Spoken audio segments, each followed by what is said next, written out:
Yo, yo.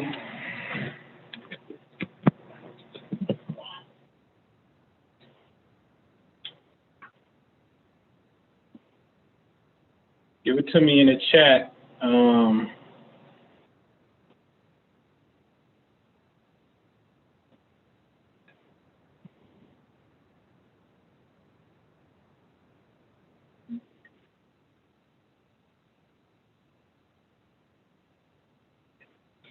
Hold on, y'all.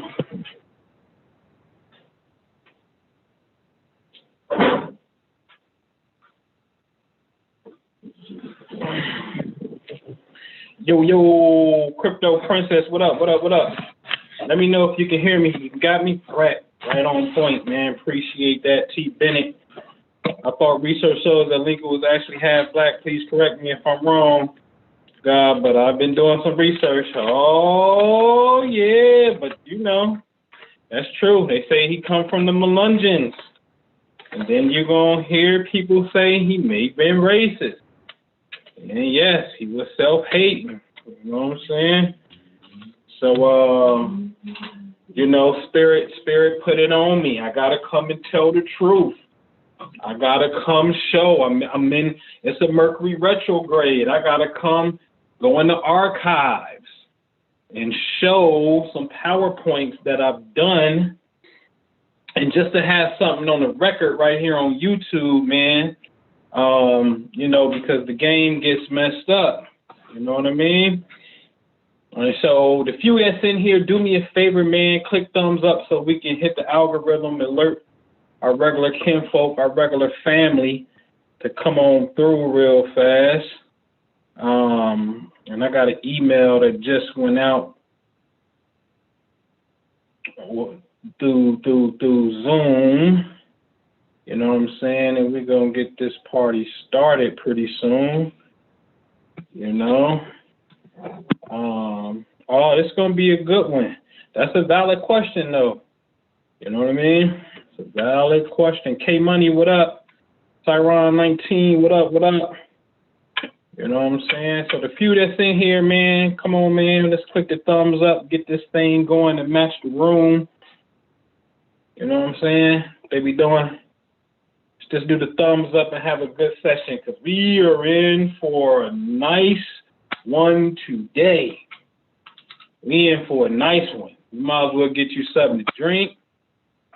Call up Uber Eats or something because this going to be the best Abraham history, I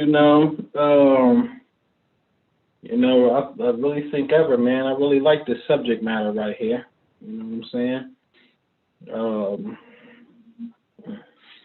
Let me check on my Zoom, people, and then I'm going to do a screen share in a few.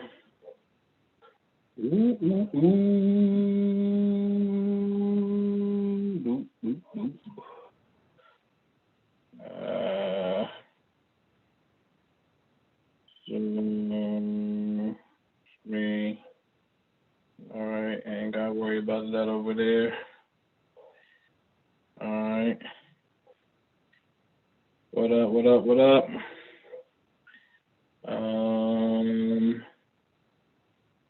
Let me get my PowerPoint.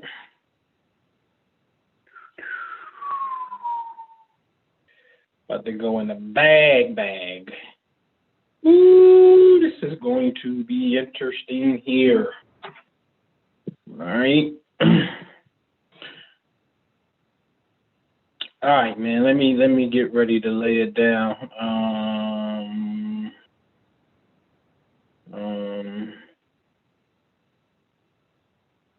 Screen share. I want you to see my screen. Boom. Boom, boom, boom, boom, boom, boom. Boom, boom. Boom, boom. All right, I need to know if you on YouTube can see my PowerPoint. Let me know if you can see my PowerPoint. Let me know if you can see the PowerPoint. Oh, I see it on the screen.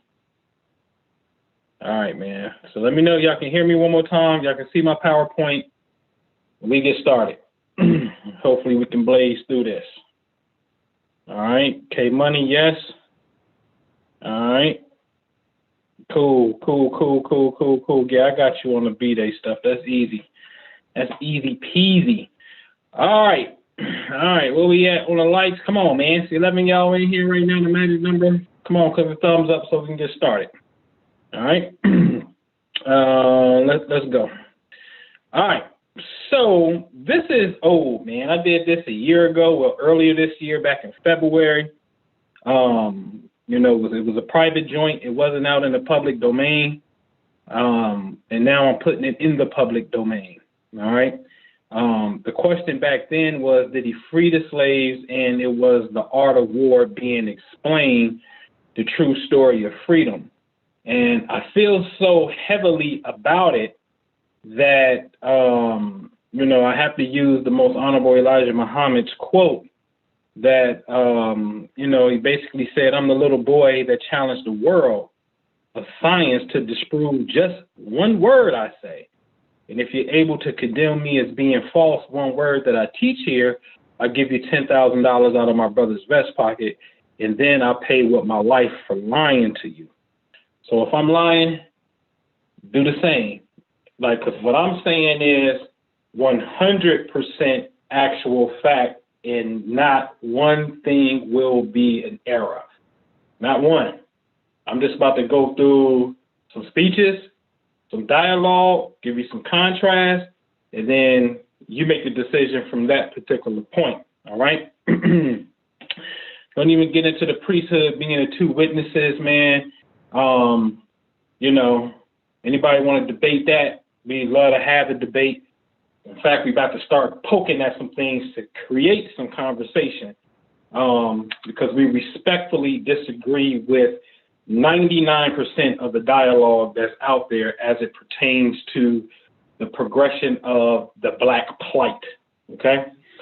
Now, shout out to Dr. Joy DeGury, who came up with pretty much a diagnosis that Black people are suffering from something called post-traumatic slave syndrome. I like to say disorder, okay? Syndrome is more of a symptom. Disorder is fucking disarray. We're suffering from post-traumatic slave disorder in my book, okay? And it is absolutely 100% in the DNA.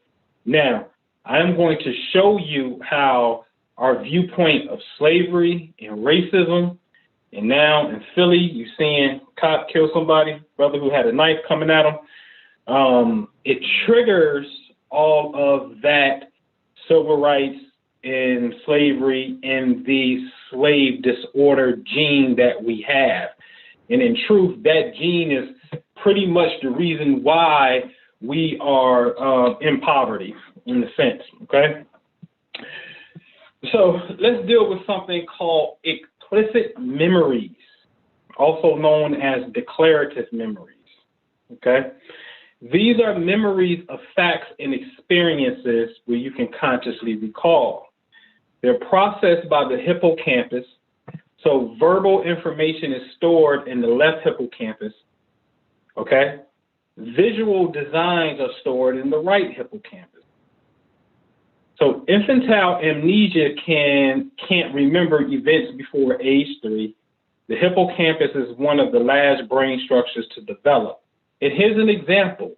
Remembering the first president of the United States. It's interesting. I'm about to get ready to show you that the way we process information, because the imagery in itself is stronger than the actual word, than the actual data. Hence, we say a picture is worth 1,000 words. Some say 1,000,000 words, right?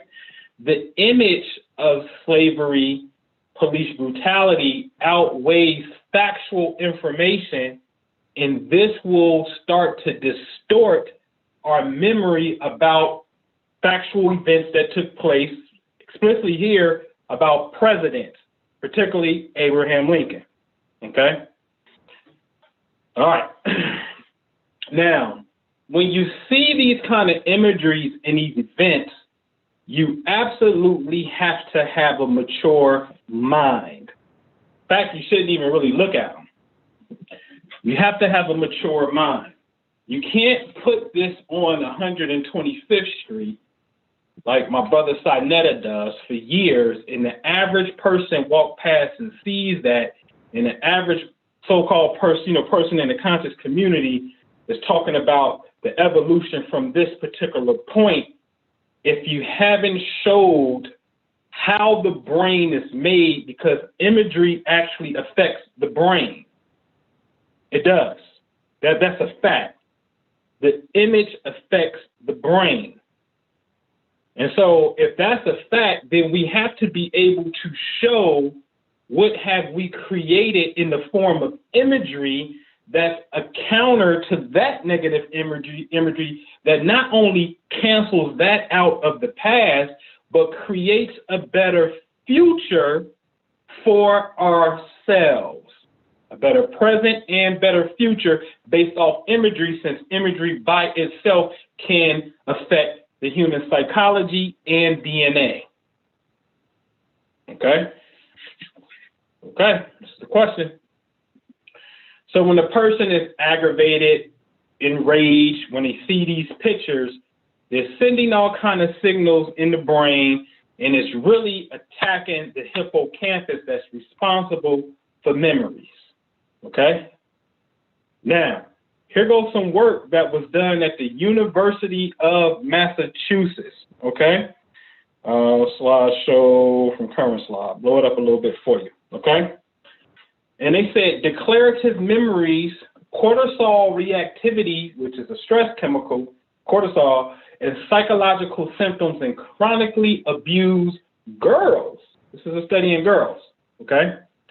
And they said a considerable amount of evidence derived from studies on animals and adults shows the exposure to trauma is associated with damages to the hippocampal neurons and to deficits in declarative memory due to changes in circulation of cortisol. This is documented in the universities. So if you get exposed to trauma, adults, kids, you know what I'm saying? Women, men as well, like that stress and that trauma will start to have an effect on the brain cells known as neurons inside of the hippocampus, and you're damaging your brain by looking at civil rights issues, police brutality, and things of that nature if you are not conscious enough to tell the incoming stimuli and tell the thalamus gland, which I went over when I go over, I think that was last show, the thalamus gland, on how to process that data and how to store it inside of the hippocampus. Most people just react instantly. Okay? And this is very, very dangerous, very dangerous. So now science has shown that, okay, stress will kill the hippocampus and totally mess up your memory, okay? Now, they also said there are changes taking place when traumatic events continue in time. Oh, shit. That's what I got to underline. There are changes taking place when traumatic experience or traumatic events continue in time. So if you go from slavery, then you look at civil rights, and then you look at Rodney King, and then you look at, Sandra Bland, and then you look at this whatever, if it continues in time, the changes are still going to occur, okay? All right?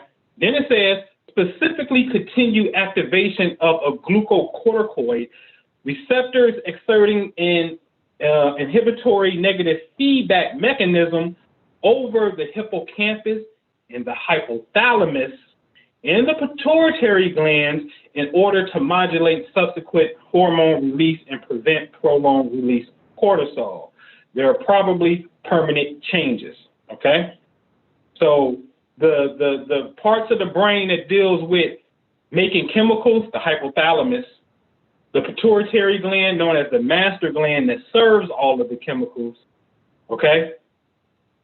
Stress that we see is having an effect on the chemical making organs or glands in the brain, and it's creating what's called a negative feedback loop, okay? Now, again, you see Eric Gardner get choked out, okay? You see Rodney King get the brakes beat off of him, right? It triggers something.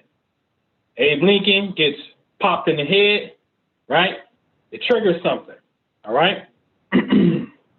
Now, I got the monument of Lincoln here because I'm going to go on the record and say that before the 2024 eclipse, or maybe during the eclipse, as we in Illinois, there's a certain group of people who truly understand the message and the history through the correct lens. This special group of people have to go and give my man his flowers and pay homage and bring that black melanin, dark melanin activation, which is very real, extremely magnetic, and we have to bring that energy there because we've never done it, and it's just the ultimate form of just, man, abandonment, okay? And I'm going to show you why as we go on, all right? All right, so this is your boy, the human soldier right here, strapped up, one winner.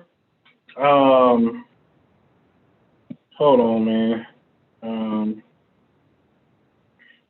All right, so I'm strapped up, one winner, in front of the oldest church that was actually a part of the Underground Railroad on my home soil. You know what I'm saying?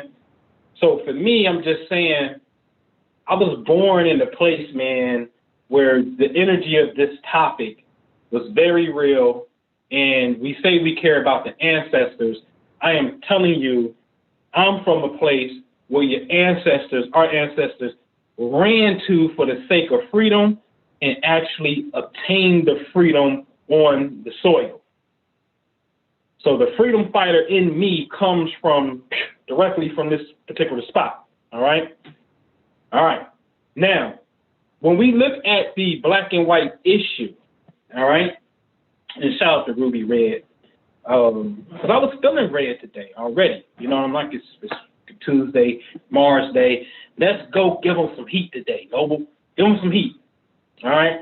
So anyway, this black and white issue, we have to really understand there are two different ideologies. And I don't know how we miss it. It's like the obvious shit in the world. But there's the Union white guy and there's a Southern Confederate white guy. And these guys killed each other by the thousands. Now, the dumb ass rhetoric, they would say shit like, well, they really on the same side. Like, that's retarded. Why agree to kill each other if you're on the same side? Like, come on, stop that shit. That's a lie. That's a lie, and that is a feel-good, sound deep tactic to promote that so-called deep shit that keeps you encapsulated inside of the person's rhetoric. And it's just not true.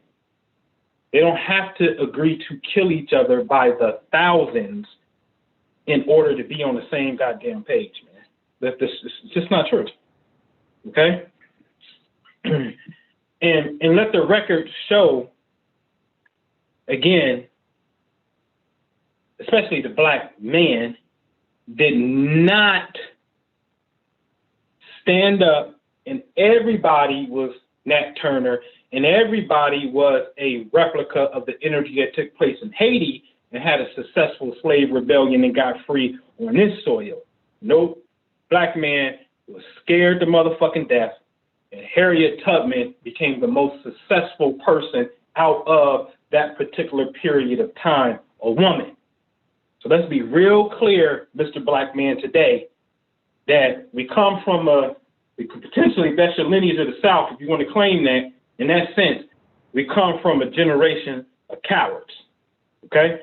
I ain't disrespecting nothing. I'm just calling it for what it is, okay? Now, it took a white dude with an idea to say, we about to bounce on these niggas down south, white boy Confederates. We're going to roll on them. And we actually going to spank their ass when they choose to roll on us. And then once they draw the first, strike the first blow, it's going to be lights out on their ass. Because that's what happened, okay? So anyway, let's move on. Again, Harriet Tubman. A lot of people don't never say this about Miss Tubman. And this is what gets me with the conscious niggas.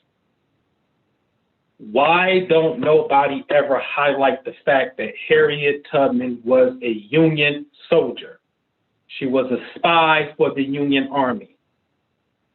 She was on the payroll from the United States government against the slave-holding South. Okay? Let me tell you this.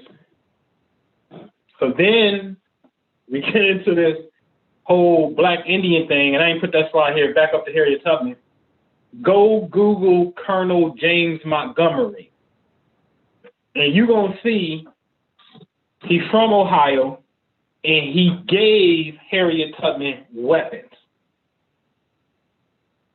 Colonel James Montgomery did this, okay? So I want you to see that. So then you got this thing about Black Indians and we the same people. No.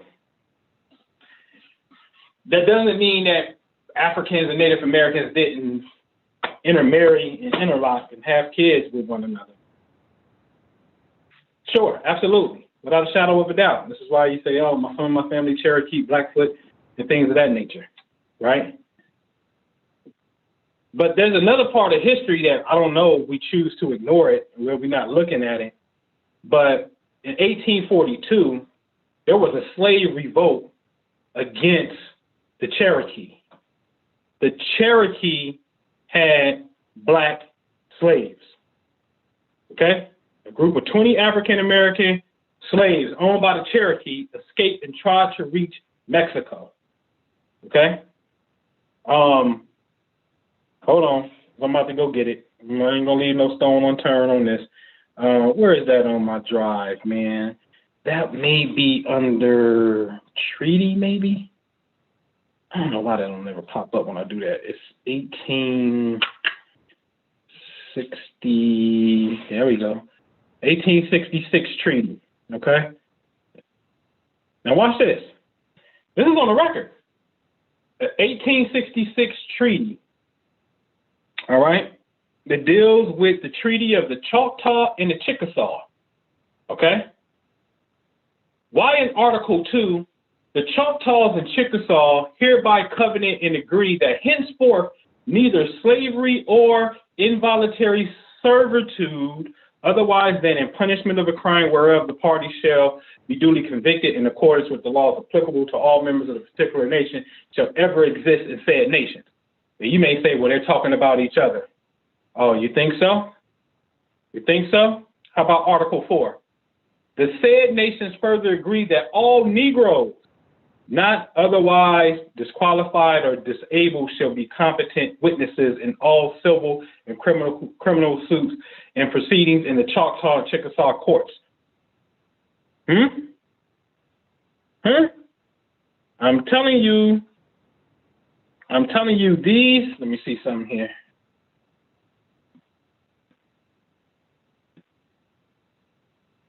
Can I get, yeah.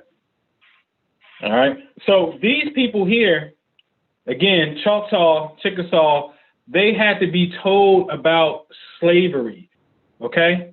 Look, and it says, from the beginning of it, well, they was writing some long-ass sentences back then.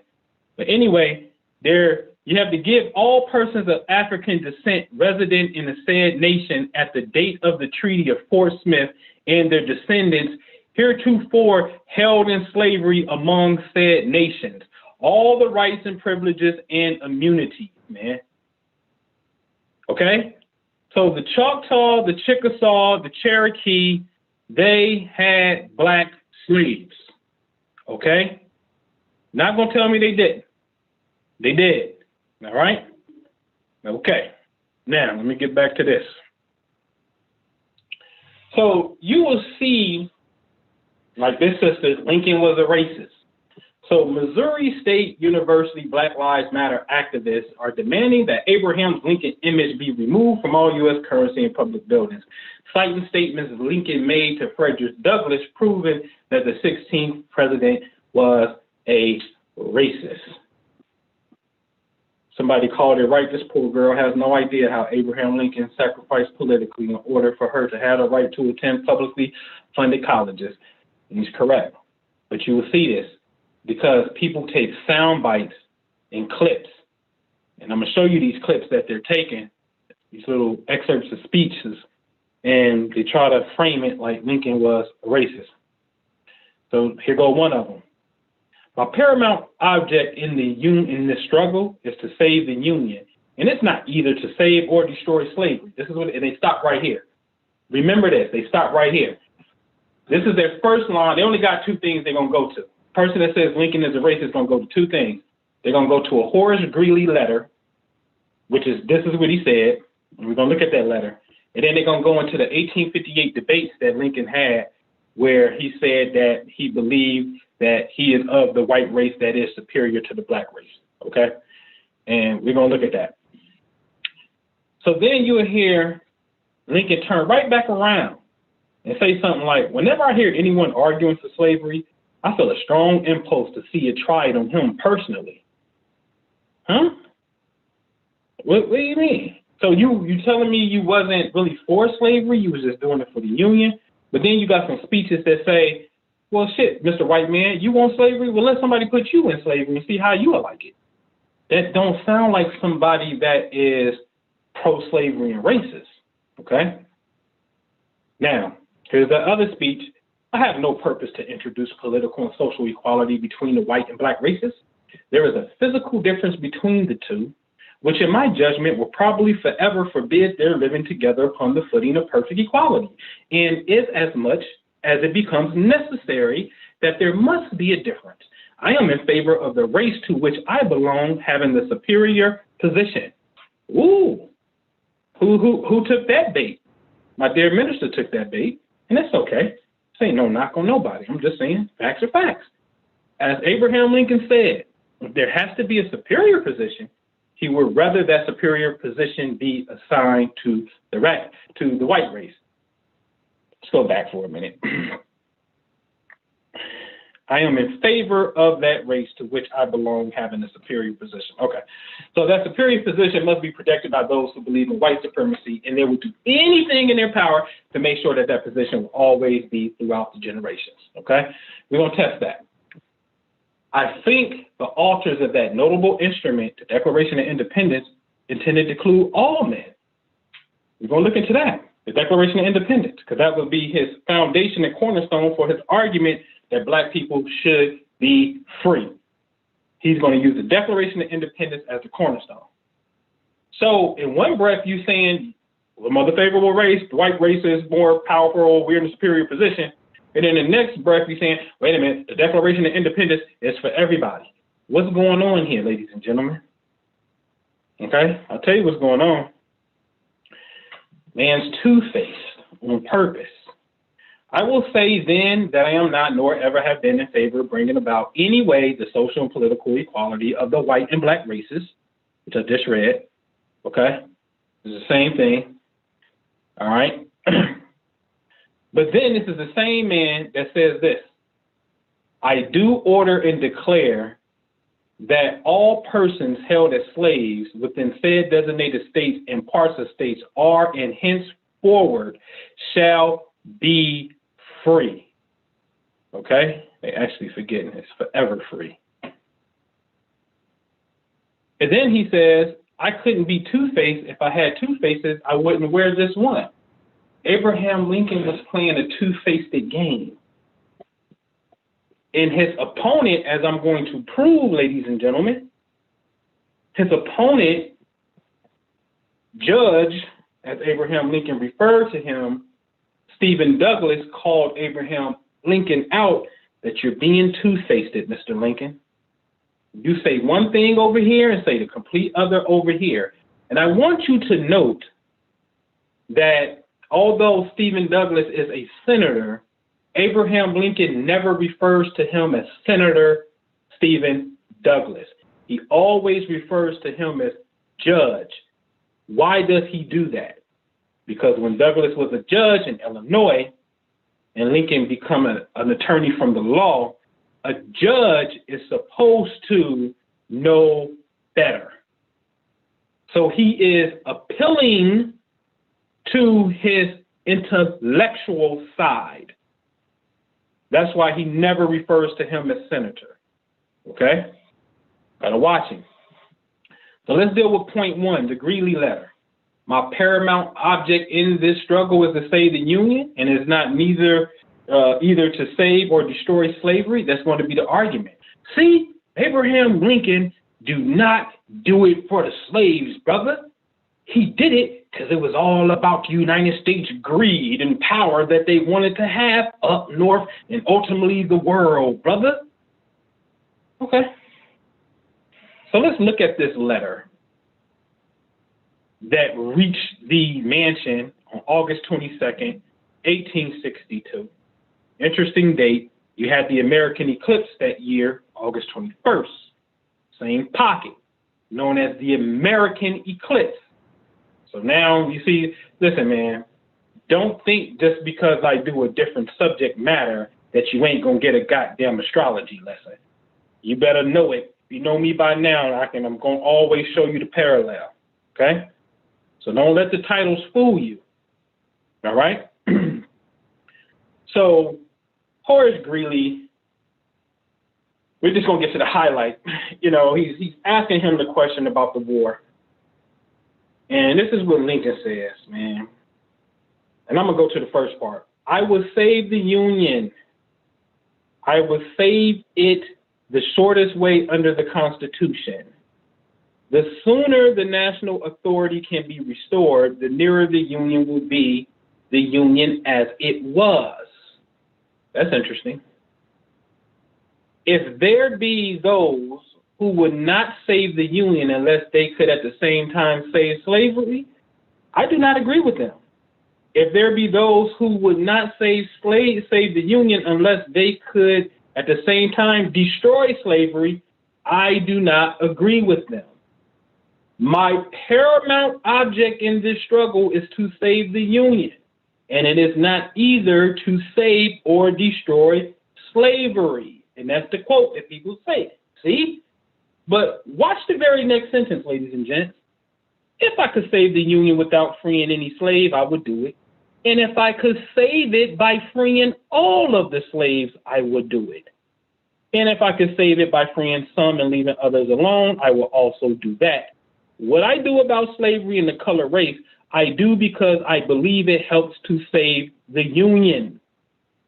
So now this is the backpedal part. But my point is, when people make the argument and stop with all he do is either to save or destroy slavery, why don't we hear the very next sentence where he's talking about, well, shit, I'll save the Union if I can destroy slavery.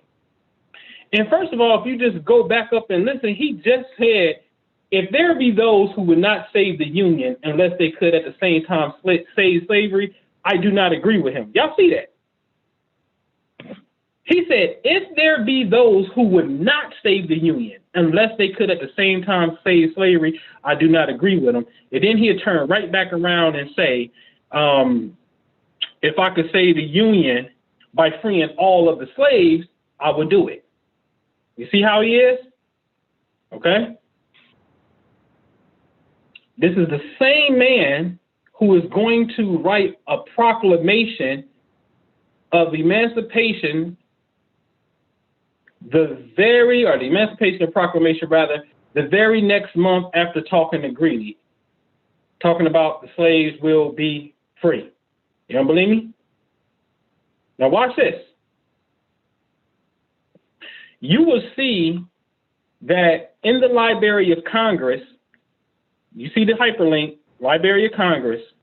In the Library of Congress, they have it noted that President Lincoln read his first draft to his cabinet on July 22nd, 1862. Wait a minute. Horace Greeley's letter was August the 22nd. Huh? So Lincoln had already had a draft on freeing the slaves a month before Greeley wrote his letter. And then he tells Greeley, nah, man, I'm doing it for the Union. So in the regular timeline of events, first is the draft. Then on 8/22, he said, I'm not saving or destroying slavery. I'm doing it for the Union. And then double talks in that same speech and said, but if I can save the Union by freeing all the slaves, I'll do that too. And then the very next month on 9/22, he publishes the Emancipation Proclamation that says slavery is going to end come January 1, 1863. So was he pump faking Horace Greeley? Clearly he was, because he already had a document that's talking about destroying slavery. But see, he's trying to make it, the issue is not slavery. The issue is the Union. So now you can't be mad at him, Southerners, who are kind of torn a little bit. Which way do I go? I'm not here to destroy slavery, man. I'm here to save the Union. You can't leave the government. Oh, okay, you're right. Please understand, there were some people who didn't like black folks that was in the Union and felt that the country has to do what the president say do just for being patriotic. So to use this speech as if he don't care for black folks is bogus. Dismiss that. But here's the ultimate dismissal. Because remember, this letter is 1862. But check this game out in 1859 in the speech that Lincoln did, because it's all about the Union, right? Look what Lincoln said. We believe that the spreading out and perpetuity of the institution of slavery impairs the general welfare.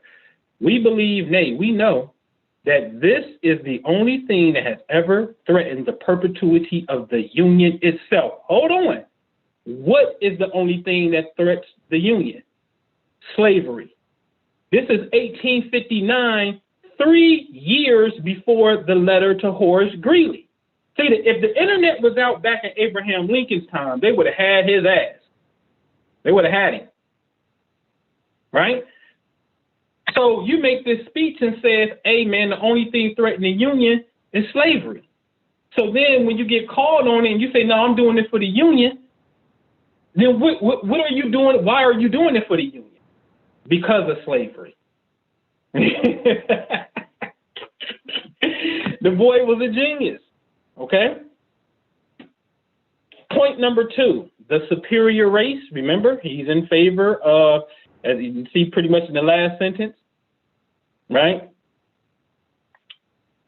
That I, as much as any other man, am in favor of having the superior position assigned to the white race. Okay, let's look at that. Let's look at these Lincoln Douglas debates, okay? All right. So within these debates, all right,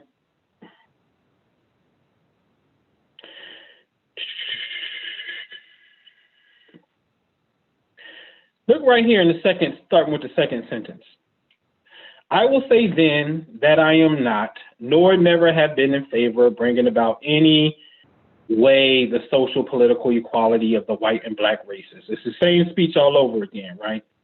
I'm not, nor never have been in favor of making voters of free Negroes, jurors, or qualifying them to hold office or having them marry with white people. I will say, in addition, that there is a physical difference between the white and black races, which I suppose will forever forbid the two races from living together on the terms of social and political equality. And inasmuch as they cannot so live, that while they do remain together, there must be the position of superior and inferior, that I, as much as any other man am in favor of the superior position being assigned to the white man. So now watch this. Good for Lincoln. Now watch this. Now this is going to be Judge Douglas, his opponent. And I always raise the question, should I believe these niggas who wasn't there, or should I believe Judge Douglas who was there? Now watch what Douglas says. Fellow citizens, here you find men who ran for Lincoln and saying that he did right, when in one part of the state he stood up for the Negro equality, in the other part for political effect, discarded the doctrine, declared that there always must be a superior and inferior race. Abolitionists up north are expected and required to vote for Lincoln because he goes for the equality of races, holding that by the Declaration of Independence, the white man and the Negro were created equal and endowed by divine law with that equality. And down south, he tells the old Whigs, the Kentuckians, Virginians, and Tennesseans that there is a physical difference of the races, making one superior and the other inferior, and that he is in favor of maintaining the superiority of the white race over the Negro. Now, how can you reconcile those two positions, Mr. Lincoln? This is Judge Douglas saying, Lincoln, you full of shit. You up north talking that shit like black people, you with them. But when you come down south, you saying a whole different ball game. I got you. Okay? So you can't say Lincoln was racist because his opponent, who clearly was racist, who, by the way, passed the Kansas-Nebraska Act, which allows slavery to go up into Kansas. Okay? This is Douglas. Senator Douglas did this.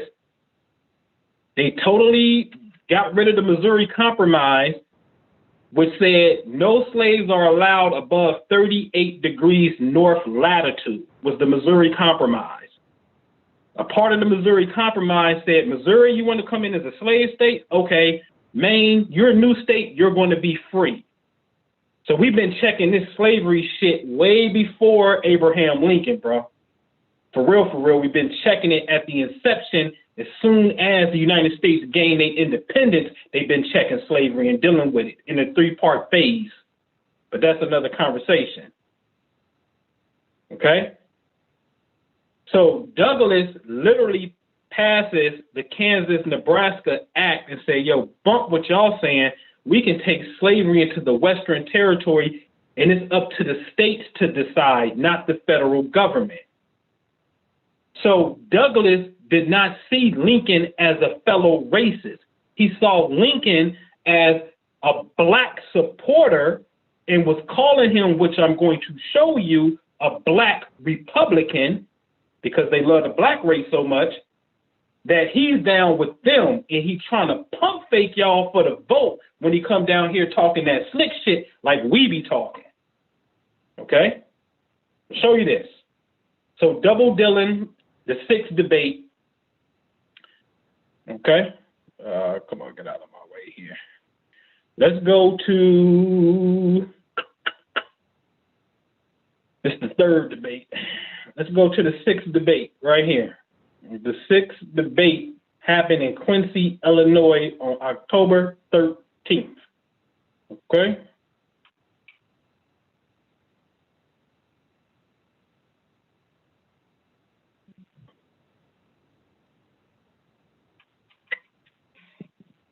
And all I want to do, you know how many times they talked about double dealing? Like right here. This Lincoln, I was playing a double part and speaking in one region one way and the other region another way. How many times they talked about this? Here it is again. Having attempted any double dealing anywhere that upon one occasion, right, I may say one thing and leave other things unsaid and vice versa. Okay? So the sixth debate, Douglas is calling this dude out like, bro, you are double dealing. It comes out. You can see it right here. Okay? All right. So, is he superior? Do he really believe white folks are superior? No, he don't. He don't believe that shit. He's double dealing on purpose. Okay? And this is what he had to say about it. And I showed you earlier, I couldn't be two-faced. If I had two faces, I wouldn't wear this one. You see? It was already painting a picture of him. And it was the truth. He was playing the game. All right? So I had a Netflix movie, Lincoln, by Stephen King, freaking awesome. So really watch that shit. That shit is dope. All right? But I'm not signed into my Netflix account to actually show you that particular scene. But there's a scene in the movie where they're about to vote on the 13th Amendment, and the Southern delegates are saying, nope, we want to suspend the vote because we heard that the Confederate has a secret council in town to negotiate a peace treaty, so we don't want to vote. So they wanted to send a letter to the White House and have Lincoln write a statement if any delegates from the Confederates from the South are in town. And Lincoln says, as far as I know, no. And so they went back to the floor to try to get the motion to vote. And they was like, as far as I know, this is a lawyer's dodge. This is in the movie. This is a lawyer's dodge. So even the historians and how I think they accurately portrayed the history, they show in this particular scene that Lincoln is using slick attorney lawyer dodges, you see what I'm saying, to get what he wants. All right? All right. So debate number 3, right? Debate number 3. Boy, I got a track called Black Republican. I promise you, man. I really do. I got some heat. Let me see something, man. Let me see. Let me check on y'all for a minute too. I think. Oh yeah, Minister Jew got to finish this up. This right here. He's slipping. Minister Jew. He's slipping. But I ain't gonna play it. So let me see something, man. Let me make sure y'all good, man. Y'all good? Y'all cool? Y'all straight?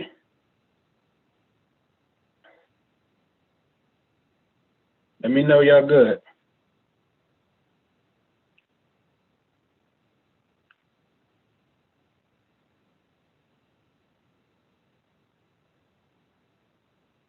All right. Put it in the chat for me if y'all straight.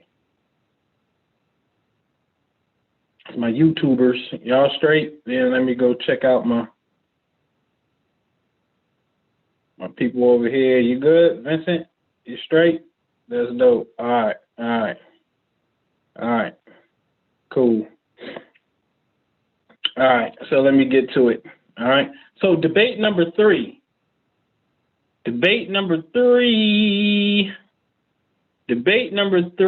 And you had, thank you, K Money. You had Nas and Jay considered, the top 5, top 2 by a lot of people's account.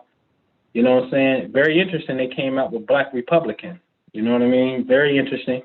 But in debate number 3,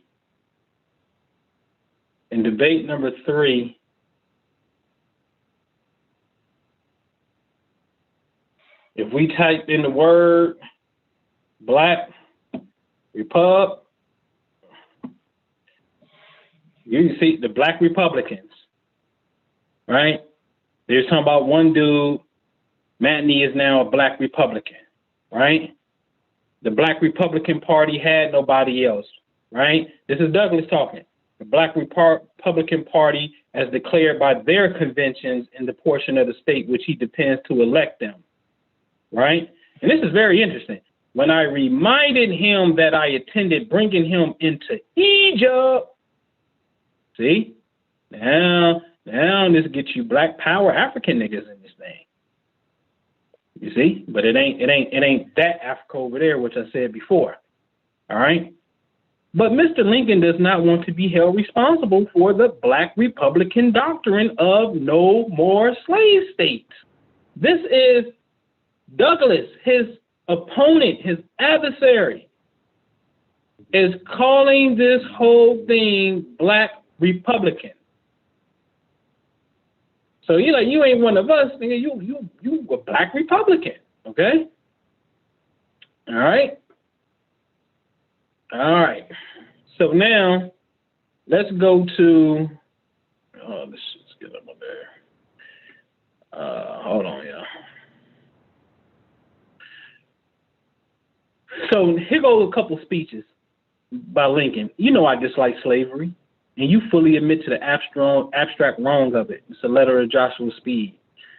The slave breeders and slave traders, all small, odious, and detested class among you, and yet in politics they dictate the course of all of you, and are completely your masters as you are the master of your own Negroes. I have always hated slavery, I think, as much as any abolitionist. We believe that the spreading out and the perpetuity of the institution of slavery impairs the general welfare, as we pointed out earlier. This is the only thing that threatens the union of slavery. I believe this government, and this was dope, this speech right here, House Divided speech, oh, y'all got to read that. Y'all got to read this one. Because he even went into like, listen, man, we both believe in the same God, and at the end of the day, somebody going to take an L. That's some deep shit. We believe in the same God, and at the end of the day, somebody going to take an L. All right, so I believe this government cannot endure permanently half slave and half free. Now watch this. I do not expect the union to be dissolved. I do not expect the house to fall, but I do expect it will cease to be divided. Well, what are you saying? If this country is half slave and half free, and then we know that we know your standpoint on slavery, and you saying the country ain't gonna fall and it ain't gonna be dissolved, then what's gonna happen then if it ain't gonna be fucking half divided no more? The slaves is gonna be set free. He put in this work making these kind of speeches in 1858, man. I mean, he's clearly telling you with that speech, like, it don't take, that ain't rocket science to figure that out. What you mean? Slavery's gonna go bye-bye. Okay? So that shit he said, something else he said, March 4th, 1861, I have no purpose, directly or indirectly, to interfere with the institution of slavery in the states where it exists. I believe I have no lawful right to do so, and I have no inclination to do so. This is his first inaugural address. He's lying. His whole entire speech years prior, he's telling you this country is not going to be divided anymore. And he's against slavery. But then when he gets in office, he's giving that pump fake, and he's saying, listen, man, I don't believe I have the authority to do so, and so I ain't gonna mess with it. And he's somewhat right in playing a clever card here, because he don't come in messing with it. Again, he does not come in messing with it. It's South Carolina who started the whole goddamn thing, and then he started messing with it. That's not to say he would never mess with it, because we clearly saw what his intention was. But when South Carolina got out of pocket, they gave us all of the probable cause and reasonable doubt to bust their ass and implement the plan that he had in his mind. So in one breath, he's telling you, is the shit gonna cease to be like this? And in the next breath, hey man, I'm not gonna interfere with it, right? But then he gonna declare you free. The same man that says, I'm not gonna interfere with it, is the same man who declared the people free. And that wasn't even by law. Congress had to pass a law. He made a statement declaring them free. Again, he said he's not going to interfere with it, but then he turned around and did the complete opposite. And when he did the opposite, whose side did he stand on? He stood on black folks' side. So please do not say my man is a racist. I take offense to that shit. I really do. Nathaniel Gordon. You ever heard of him? Nathaniel Gordon, you have to look him up. Nathaniel Gordon was a slave trader, and he was actually hung because he got caught having slaves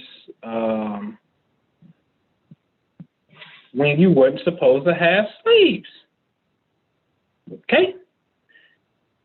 He's the only slave trader in the U.S. to be tried, convicted, and executed for being engaged in the slave trade under the piracy laws of 1820, which was passed by my favorite, he almost my favorite more than Lincoln, James Monroe. Huh? What are you talking about? See, y'all, we don't hear those stories, man. We don't hear the stories of a white man being hung for having slaves. What do Wiki say? After Gordon's conviction, his supporters appealed to President Abraham Lincoln for pardon. While Lincoln was well known among his contemporaries for his compassion and for issuing many pardons during his presidency, he refused to consider one for Gordon, even going so far as to refuse to meet with Gordon's supporters. As Lincoln said at the time, "I believe I'm kindly enough in nature and can be moved to the pity and to pardon the perpetrator of almost the worst crime that the mind of man can conceive or the arm of man can execute." But watch this. But any man who, for paltry gain and stimulated only by avarice, can rob Africa or her children to sell into interminable bondage, I will never pardon. We never hear the story of Nathaniel Gordon, man, who Abraham Lincoln said, "Shit, sorry, you die, because you are robbing Africa of her children." Come on, man. That man can't get a black hand. See, that man can't get a black standing hand of ovation. Y'all tripping. So then the game gets very mystic, and I'm just going to go all the way to the end. Though passion may have strained it, must not break our bonds of affection. The mystic chords of memory stretching from every battlefield. You think about that, a mystic chord of memory stretching from every battlefield and patriot grave to every living heart and hearthstone all over this broad land will yet swell the course of the Union when again touched. And surely they will be by the better angels of our nature.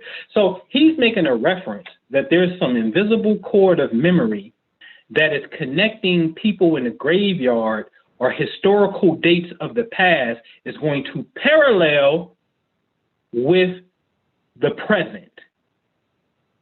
And he's making a prophecy and saying when this shit swells up again, okay, we're going to be touched by the better angels of our nature. Okay? This boy was dope. So watch this. Battle of Fort Sumter. This starts the Civil War. April 12th, 1861, April 13th. I called it a mystic chord. The reason I call it a mystic chord, I'm going to come back to it, but remember this little pocket, the 12th through the 13th. Now this, when I saw this, I said, God damn, this is some shit. Do you know on July 4th, Thomas Jefferson and John Adams signed the Declaration of Independence? John Adams was the second president. He died July 4th, 1826 in Quincy, Massachusetts. Thomas Jefferson dies on the same day, same year in Monticello, Virginia, approximately 564 miles apart. And John Adams on his deathbed says, shit, Thomas Jefferson survives me. And he don't know that Thomas Jefferson died the same day, a little bit earlier than he died. How is it? And you better ask yourself a real goddamn good question right here. How is it that both men signed the infamous Declaration of Independence, which is celebrated on July 4th, and then both of these men die on the same goddamn day, same year of the day that they signed the paper? They put this whole thing in motion. This shit is very intelligent, and it's on some other shit now. Now, this takes politics to the domain of the celestial science. And if you don't know the celestial science, if you really don't understand how the celestial science works in conjunction with the mind, the brain, I'm sorry. You cannot have certain conversations about certain shit. Now, you may be good at health. Stick to it, my nigga. Do it. Right? May be good at, whatever. But when it comes to the black and white issue, in a sense, you may want to leave that shit alone. Because now we're about to go to another layer to this shit. You understand what I'm saying? I'll give you another case, an example of July 4th. July 4th, 1863, Vicksburg, Mississippi, in the Civil War was won. That same weekend, July 3rd, in Middle Tennessee, General Rosenberg, or Christian Rosenberg, won the war. Rosecrans, rather, won the war, and General Pope won on July 3rd, 63 in Gettysburg. The 4th of July weekend was absolutely what is known as the turning point in the Civil War, because these three battles on the same freaking weekend concluded in the same pocket of space of the goddamn Declaration of Independence. The same pocket of space, if I'm not mistaken, that New York grants African Americans no more slavery exists in the state of New York.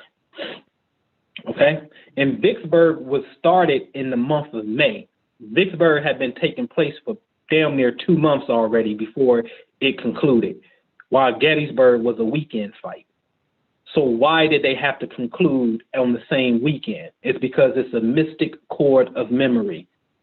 So when you understand Vicksburg, Mississippi on the map, all the way to Middle Tennessee, all the way up to Gettysburg, we're talking easily 1,100 miles. Okay? So this is deep. All three of these locations are taking place at the same time. Victory for us. And now this becomes now the war is about to come from Vicksburg with the Union. We're about to come over into Tennessee and link up, and we're about to smash them in Tennessee, and then the Army's going to split. Sherman going to go down to Atlanta and ultimately down to Savannah, and we're going to take Savannah, and Grant is going to go into Virginia and start fighting in those campaigns. Okay? So this is literally the turning point. So mystic chord of memory, you want to see some shit? This is some shit. Just this shit blew your mind. This is some shit right here. Wilmer McLean was an American grocer, right, from Virginia. His house was near Manassas, Virginia, was involved in the first Battle of Bull Run in 1861. After the battle, he moved to Appomattox, Virginia, to escape the war, thinking that it would be safe. Instead, in 1865, 4 years later, General Robert Lee surrendered to Ulysses Grant in McLean's house in Appomattox. Do y'all hear this shit? You mean to tell me the first battle of Manassas is like the second fight, but the first official battle? The Battle of Fort Sumter in South Carolina did a sneak attack and started shooting at this boat called the Star of the West. That was a sneak attack. You sucker punched a nigga. So nigga wasn't expecting that. So after the sucker punch, niggas was like, okay, well, let's meet up on the battlefield and let's go to war now. That was known as the first Battle of Manassas, also known as Bull Run. The North called it Bull Run, the South called it Manassas. It's the same fight. So now that we about to knuckle up in 1861, it takes place on this dude's land. He like, oh shit, let me get out of here. I'm out, I'm moving. And then 4 years later, the shit surrenders on his goddamn living room. So it started with him, and it like you gotta understand, this shit is intelligent on a whole nother level, right? So now, from Appomattox to Manassas, or rather Manassas to Appomattox, you see it on the map. That's like 143, 150 miles apart. It's a 3-hour drive. This shit is 3 hours away, man. And out of all houses and people, the shit starts and ends with both men. Come on. This shit is being divinely guided by something else. The question is, why him, and what the hell does sugar have to do with it? Because this nigga was selling sugar. But you know the body turns food into sugar. Hence, you need to be a sugar daddy, nigga. All right? But the war was not about slavery, brother. You a lie. You a lie. This how I know you lying. Because they'll tell you this, man, the war wasn't about slavery. I respectfully disagree. I think it was the Nick Cannon episode with Dr. Umar Johnson. And the statement of the Independence War was not about independence. It was about slavery. The United States still wanted to have slaves. That is false. That is absolutely false. It's not true. Not true. And I'll show you why it ain't true when I get to Mississippi. So watch this. When you get to the secession speech of South Carolina, you see it. Notice that the word slave in my search pops up as a root word at least 18 times, whether it's slavery, slaves, or slave holding. They're talking about slavery in the very beginning and all throughout the document as their reason for leaving the United States of America. Okay? Now, I know this ain't got nothing to do with the Independence War, but when I show you Mississippi, it will. Okay? So they say the word slave 18 times. 18. Right? They're pissed that the government has this anti-slavery type of vibe. Mr. Abraham Lincoln and his federal government. So they get out of here. Okay? Let's see if we can find Mississippi secession speech.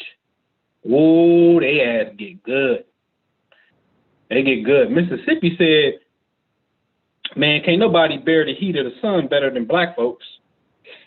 Right here. None but the black race can bear exposure to the tropical sun. But I like this right here. The hostility to this institution, talking about slavery, commenced before the adoption of the Constitution. Now, Mississippi is saying, hey, man, the United States been on some bullshit about slavery before the Constitution. So before the Constitution now puts it in the Declaration, which is the independence, which is the Founding Fathers. And he said, and Mississippi said, it was manifested in the well-known ordinance of 1787 in regard to the Northwest Territory. And you know, that's my shit. And because the Northwest Ordinance clearly said no slaves will be allowed in Ohio, Illinois, Indiana, Wisconsin, Michigan, Minnesota. No slaves. Before a constitution was even wrote. So how can you say that the government was about slavery when the states down south is saying the government is against slavery? Do we believe the people who were there or these niggas trying to sound deep? Okay? So the word slave as a root pops up 7 times. And they flat out told you, our position is thoroughly identified with the institution of slavery. Mississippi wasn't playing no games. Our position is thoroughly identified with the institution of slavery, the greatest material interest in the world. Okay? So we can't say it wasn't about slavery when it comes to the Civil War. No, nor the Independence War, for that matter. Okay? Georgia said it 35 times. You think I'm bullshitting? You think I'm bullshitting? Let's see. Let's see. Georgia. Slave. 35 times the word slave is the base word of their conversation to get out from the United States of America, and you're going to try to tell me it wasn't about slavery. Man, the North was just doing it for a trick, man. Shut the fuck up. You lying. And that burns me up because that keeps us in the lockdown, and motherfuckers be swearing up and down they own frequencies and shit. Frequency and vibration, and they be spitting this kind of rhetoric. Nah, bro. That keeps you locked down, y'all. They want it out because of slavery. It's clear. Ain't nothing else. Now let's go upstairs with it. Part 2, the strategy. Do you know that Abraham Lincoln called his Secretary of War, which his name is Edward Stanton with the long beard, my Mars? I'll let y'all look it up. He called him my Mars. Mars is the goddamn planet of war. Abraham Lincoln was calling his Secretary of War my Mars. Think I'm on? Edwin Stanton. Okay? My Mars. Or Little Mars. Nickname Mars. I ain't lying. Nickname Mars. What Edward Stanton from, man? Where was he born? Steubenville. What Nas tell you about the pistol when he was a gun? Steubenville. Okay? Your 2 war generals who by far win the Civil War. Grant, Sherman. Where they from? All of these 3 gentlemen are from Ohio. Okay? But he's calling them my Mars. Okay?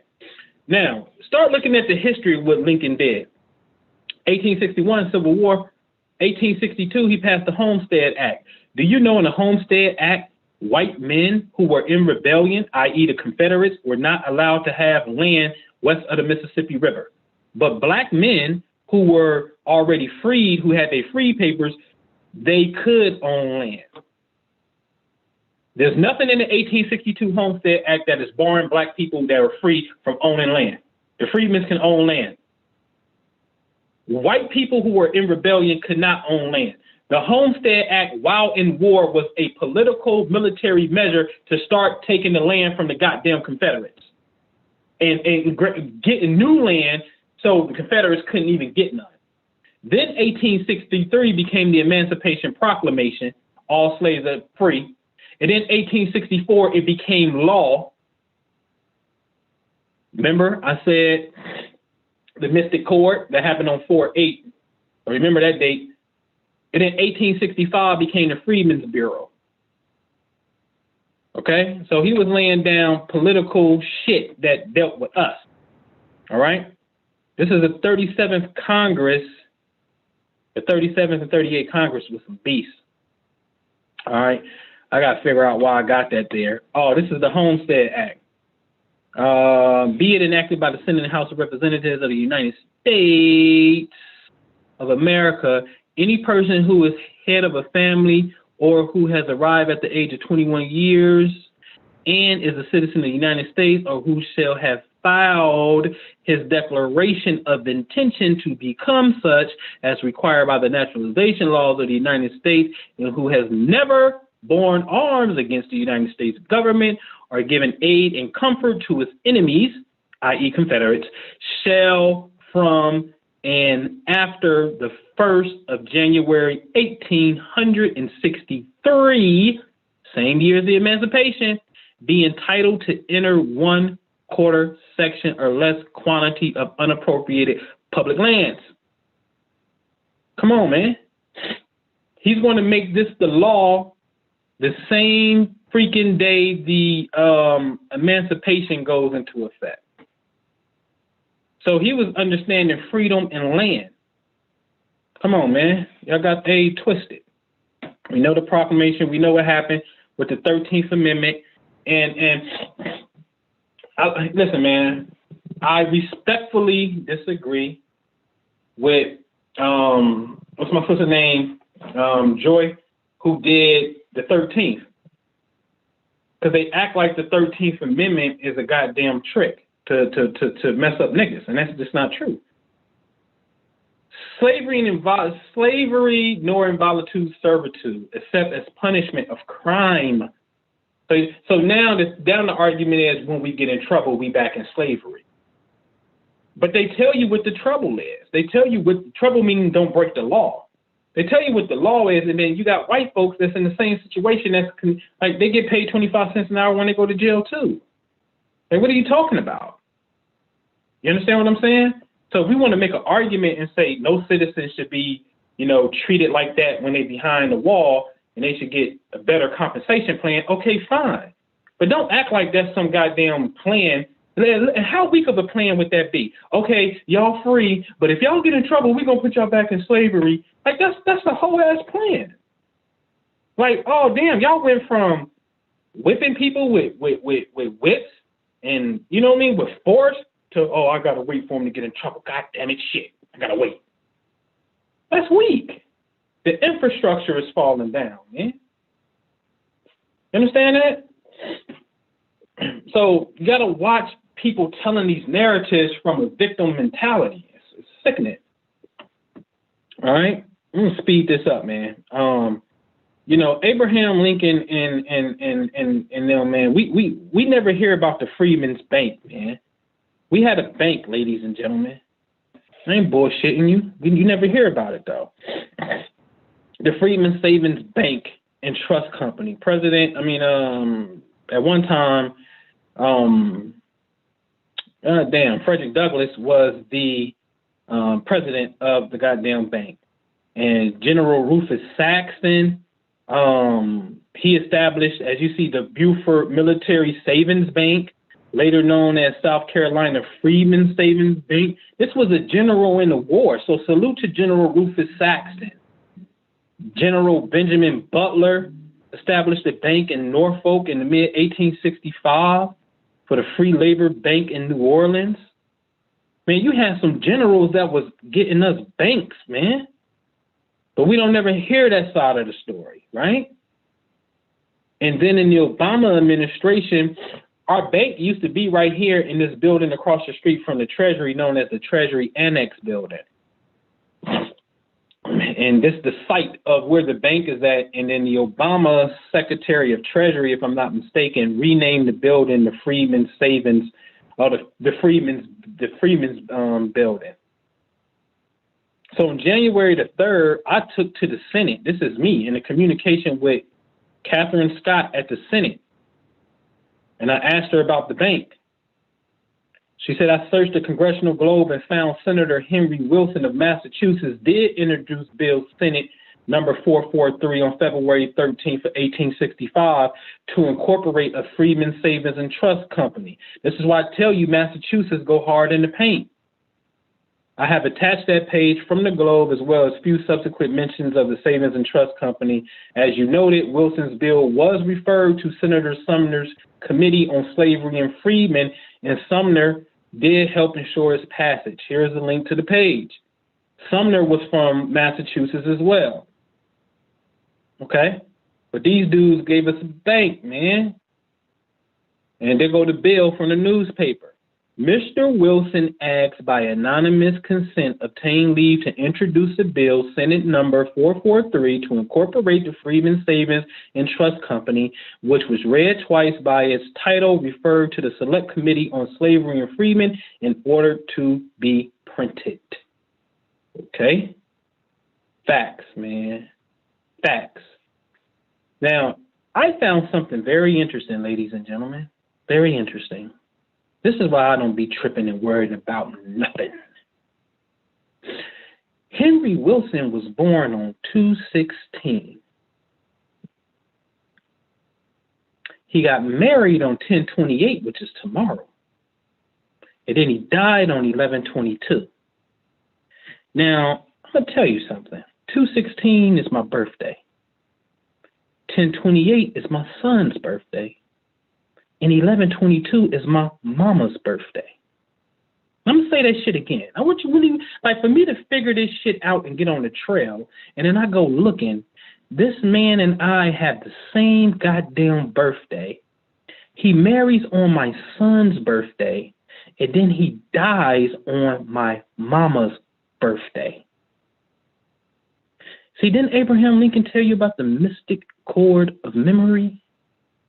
So back when I was doing 2014, doing my spiritual work on gratitude and success, look at it, it's almost 2021, like 7 years ago. like getting in, like, yo, we gratitude, right? And the shit that I'm about to introduce next is about to be crazy for 2021. I'm going back into that bag because I already got the foundation down on this real estate shit. So now I'm about to go back full-blooded and bring out the shit that I know. Now, watch this bill. Previous balance, 6908. Payment 0. New charges, see below, 6908. Total amount due, 138.16. Pay us by 11/22. Remember, 11/22. I told y'all see, that's the day he died. My mama's birthday, 11/22/2014. So when the next bill came, they said, hey, man, you got a previous balance of $138. Payment 0. You ain't pay us. The new charges below is negative 138.16. So if you said I didn't pay you, the first arrow, 0, how did the new charges go to a negative 138.16? And then said I don't owe you nothing. And then say the payment due, it ain't no payment due. There ain't no date. So that's when I was in my Kabbalah game heavy. So y'all got to graduate with these numbers and get out that oh, this was, 11, 20, 2 plus 2 plus 2 plus. Like, that ain't where it's at, man. The mysteries don't really lie right there. I'm just telling you. Those mysteries don't lie right there. Like, that's like saying Channel 4 is a channel that you can watch something on TV, but really it's Channel 2 in the other Channel 2. It's really, Channel 4 is really 2 channels, or 3, or 4 channels of Channel 1s. Like, the moment that you take away and move the dial, you lose the goddamn channel. The whole shit is a channel. So I don't want to simplify it. So I knew what was happening, and I said, nigga, just go to the Kabbalah. Because that's the spiritual language of motherfucking God decoded me would really want to fuck with this shit. So 138 is a word called Ben Elohim, and it means son of God. I said, oh, I get it. 138, son of God. Then I said, shit. God damn it. My mama's birthday. I was due on my mama, but my mama, her name is Greek, and it means friend of God. And her middle name is Angie, which is the angel. She never, ever goes by her first name, so I won't even say what it is. She never goes by that, but friend of God. And she's the only one that's like that. Everybody else like Diane, Bonnie, Felicia, you know what I mean? They got Eddie, like they got regular names and shit. Her name is the one that stands out like a mug. I said, oh, I get it. But the scripture tells you that you, ladies and gentlemen, you are the true and living God. Do you not know that Christ is in you? Not just me, you. But you got to have the law of correspondence, and you got to have the heart enough to deal with this information by projecting, putting energy out there, and then learn how to decode the feedback.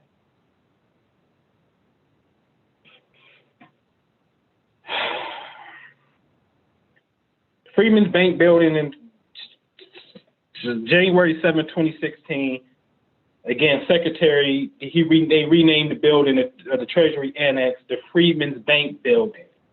So, God damn it, the only thing we need to do, Puffy, Jay, niggas who got bank, niggas who economists and shit, we can walk up into motherfucking D.C., and this is perfect for some Trump shit, because Trump is the type of motherfucker that'll do it because he likes deals, dickheads. He likes deals. He loves deals. Get some balls and deal. You go to the Treasury building that was named the Freedmen's Bank building, and then you set up your own goddamn banking institution. Salute to motherfucking Killer Mike, man. Goddamn. It's all coming together. It's coming together slowly, but it's coming together. Okay? All right.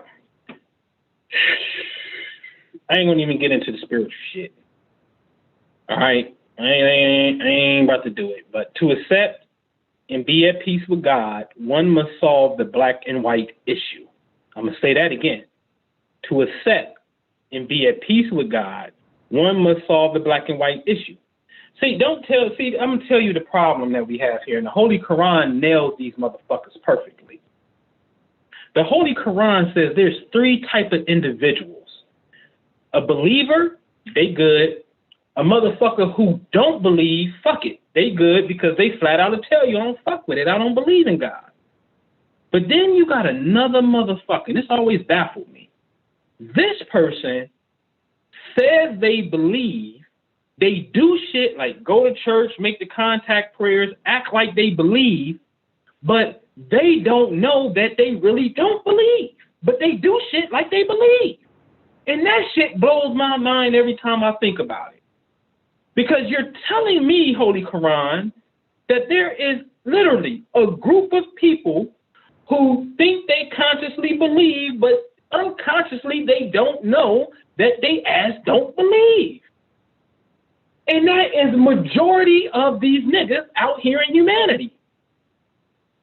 Because how in one breath can you say God, ancestor, and netter is in control of everything, but then you like mad at goddamn Trump or you know what I'm saying? Like, oh, you ready to funk? Like you don't get what the ancestors and your God is doing? You missing the point? Oh, okay, you're missing it. So in order to solve this issue, you got to understand and implement the spiritual law and physical law that mirrors the former. You got to. You have to understand that shit. Okay? So what do it look like? The invisible idea of collective success, man. We getting there. We are getting there. But boy, it is disheartening. And maybe it may be true, but you're going to have to get some balls and do the dame dash and call motherfuckers out by names, pup. You can't be out here talking about you a billionaire, but even at your level, motherfuckers are stopping you and you ain't getting no access. Who doing what? Point them out. Point them out. Who did what? Who said who? You can't do what? How? Because last I checked, you got a school. Last I checked, you can have your own media. Last I checked, you guys can do anything you want to do. So if there is a boogeyman, who? Right? I'm going to talk about Senate Bill 444, which is some shit that, is really the future. What y'all got to understand on spiritual shit is, the question is, are there Confederate ghosts and spirits? That's the question. Are there Confederate ghosts and spirits? Because I tell you what, when we in New Orleans, there go a ghost on the goddamn bike. There's a ghost, ladies and gentlemen, riding on a bike. And she has on stonewashed jeans and a blue shirt, and she has a basket with a trash bag and a goddamn trash bag in the basket on the bike.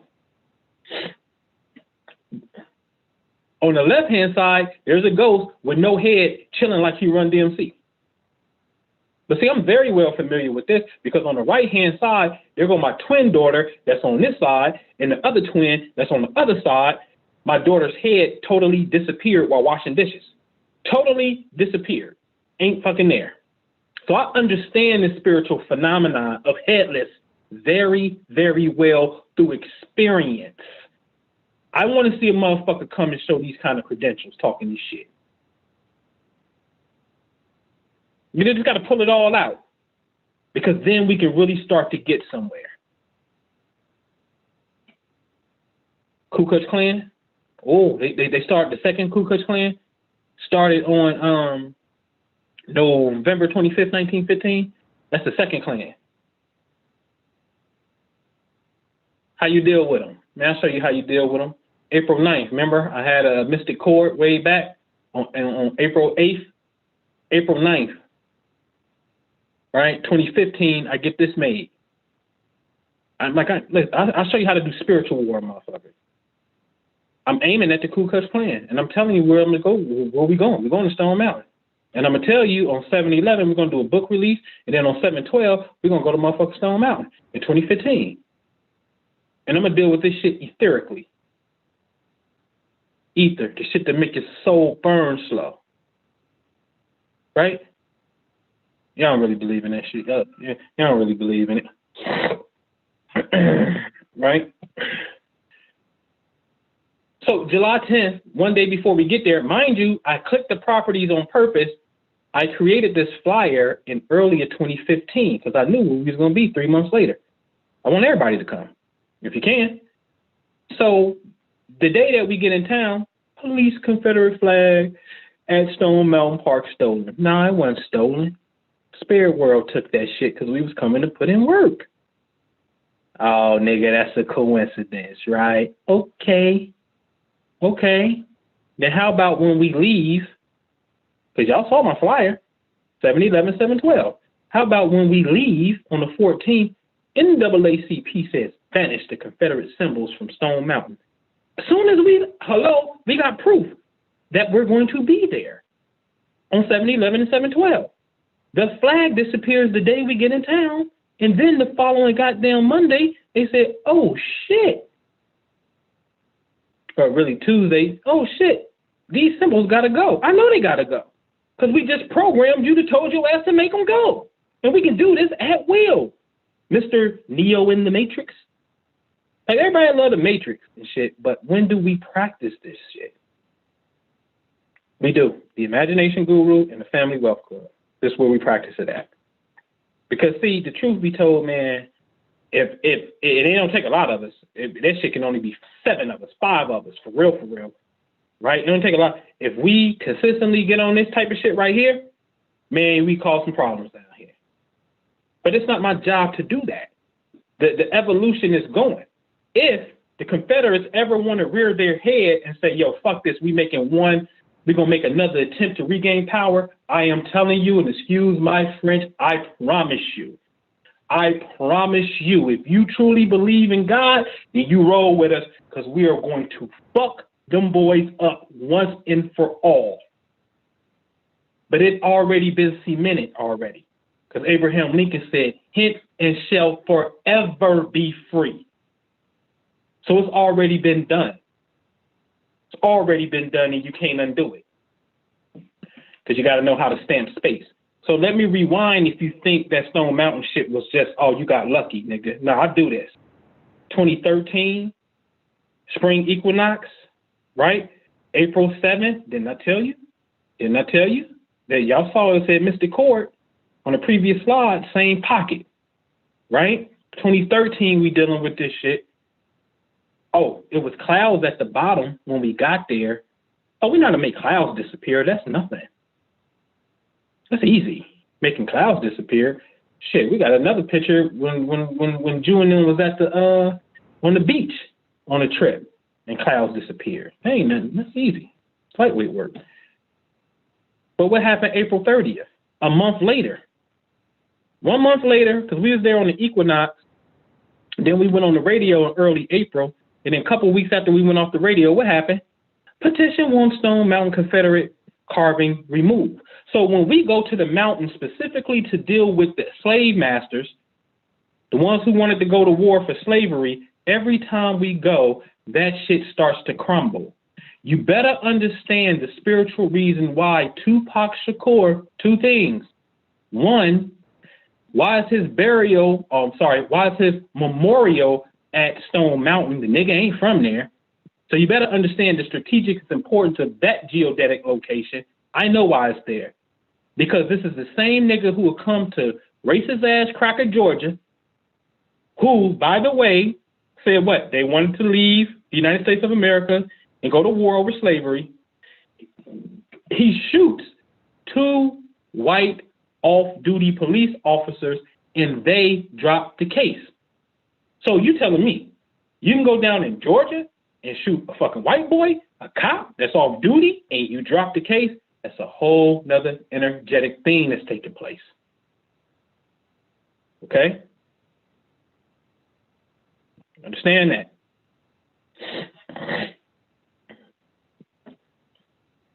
The American eclipse 2017.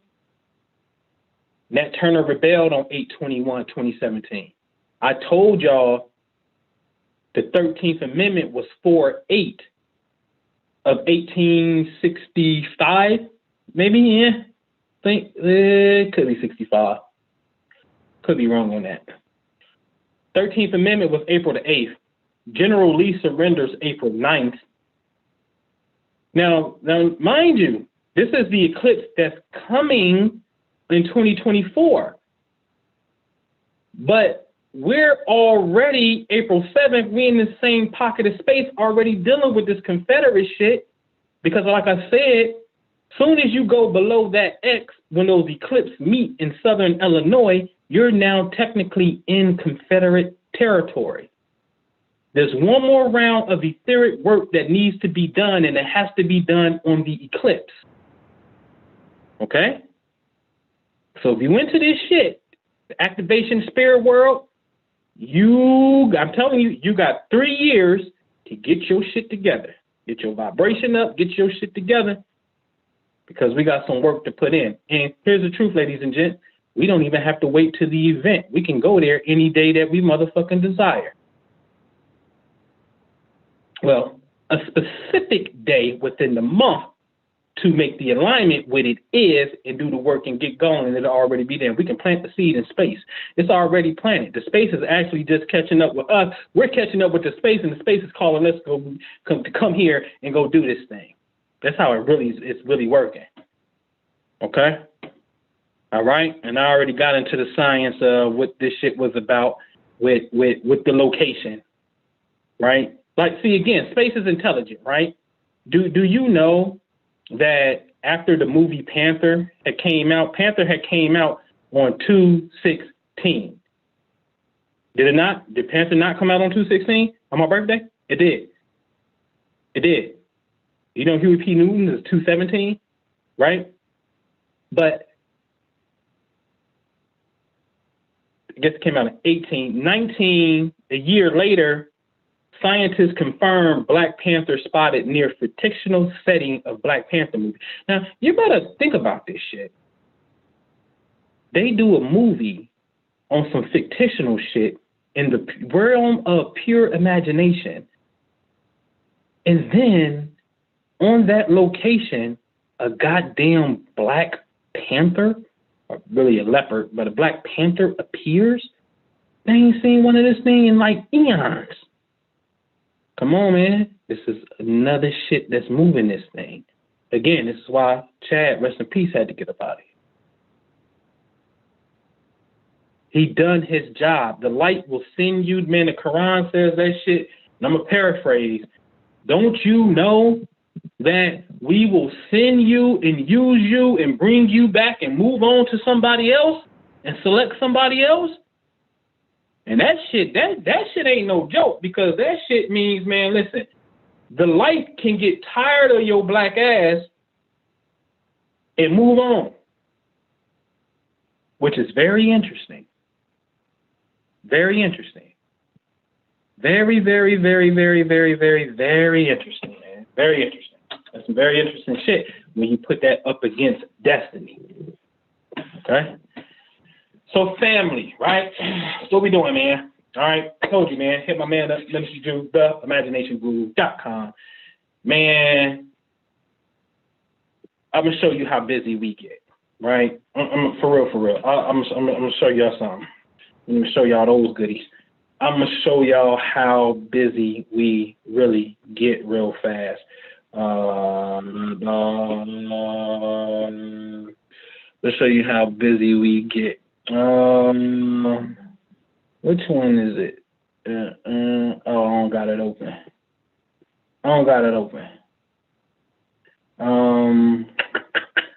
Hold on, man. Let me pause the screen for a quick second. All right, let me show y'all something. Let me go find it. All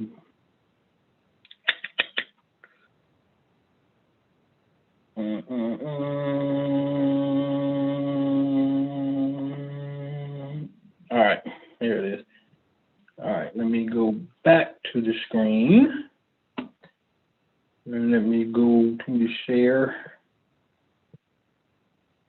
Okay. All right. So when you come into quantum imaging, you will see something. You get this intro, and this is each month. So day 30, on the 30th day, you get something called the blue light, then the quantum tree, then the positron pass in the inner room, then your majesty and quantum experience, the golden aura, the wishing well, the cosmic balloon, copy and paste, the tattoo party, the incubator, right? The house of telomere, all right? Sand to the beach, the quantum rosary prosperity edition on day 300. Day 330, you get the quantum rosary healing edition. These are 12 different, and not even 12, it's more than that, because the first 6 months you're getting doubled up, okay? And so we're talking about every month of continual mind practice. You dig what I'm saying? Every single month, man. No joke, all right? So even when you come over to, let me see here. I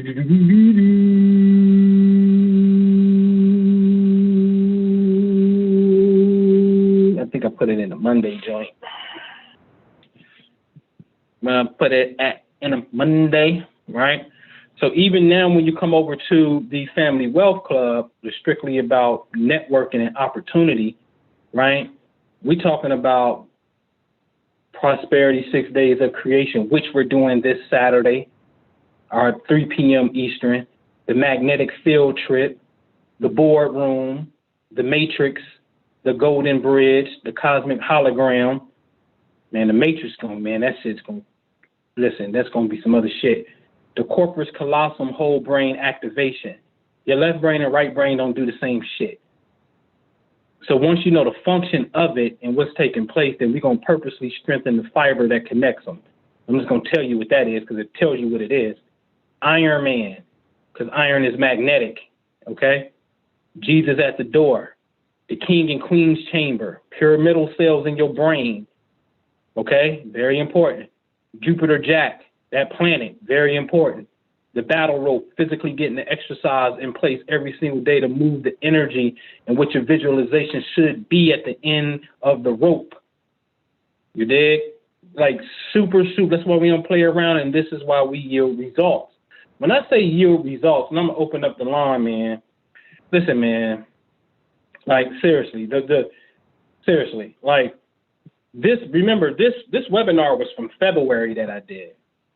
That's the first rental. I sold that. That was like my second vacant house. This house right here, selling that. That's on the market right now. Actually closing on that in a few. Getting rid of that because I'm not holding distressed assets. They ain't bringing no money. I bought a big ass house for the people. And shout out to Tawana. Shout out to Leo. Shout out to Uncle James. For sure. Those three. Right? And I'm not shaming nobody. I'm just saying I bought a big ass property, man. This part, y'all see me post that big yellow property. This thing is huge because on the back of it, it's an old nursing home. And I'm like, shit, we can have a place where we can do our motherfucking thing, whatever you want to do.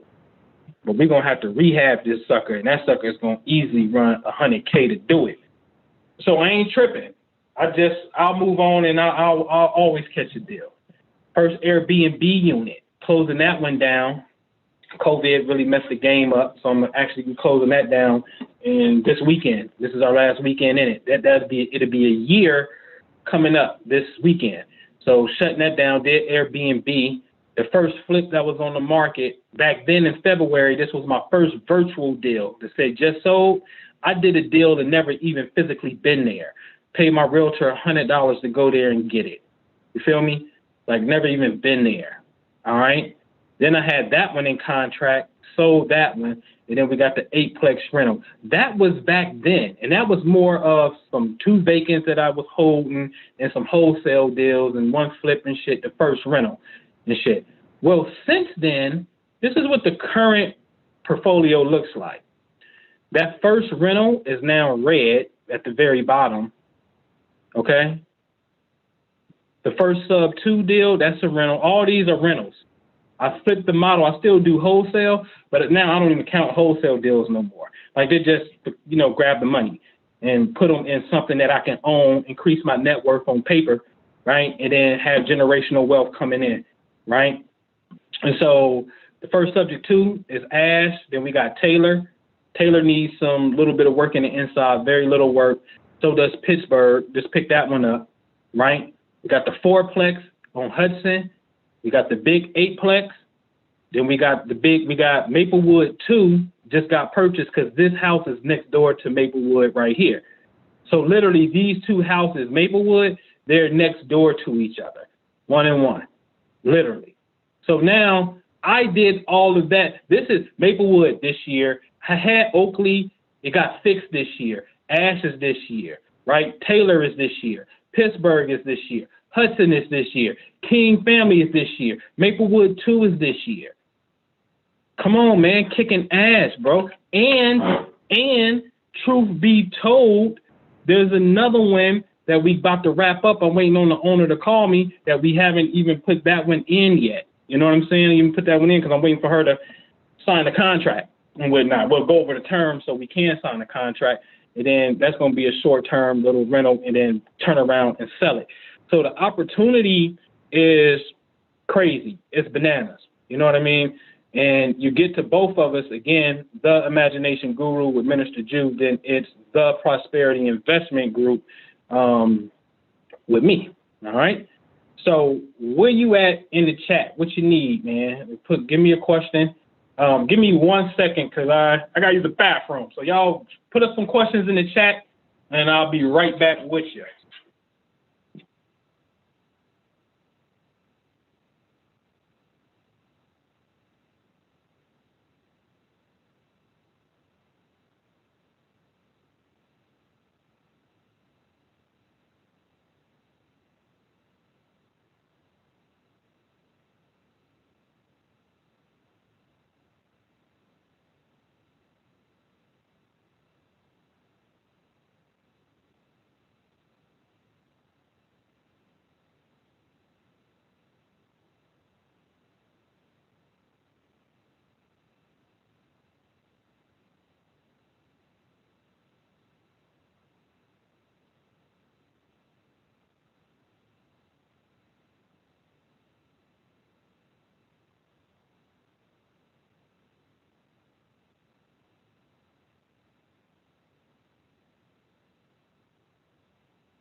All right, man, I'm back with you. So yeah, let me pause that screen.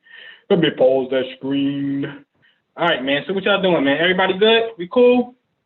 Let me know, I'm back. Let me know, man. You know what I mean? Let me go over here. Come over here to the, hey, where is that? It's right here. Let me come over here. All right, man. Vincent Purdy, what up, man? Yeah, JR. Yeah. They said Lincoln was part of this ancestry called Melungeon. You know what I'm saying? You know what I mean? So yeah, man, this wrapped up pretty fast, man. Y'all got anything in the chat? Anything y'all want to build on? You know what I mean? We could do it. Man, it's still getting on my nerve, man.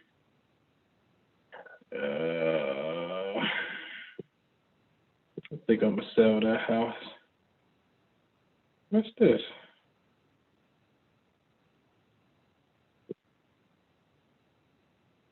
Man, sweet, man.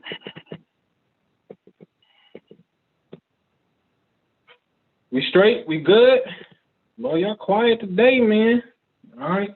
I just don't want nobody trying to roll on my man. You're trying to roll on my man. Hey, man, I ain't playing that shit. You know what I'm saying? Like,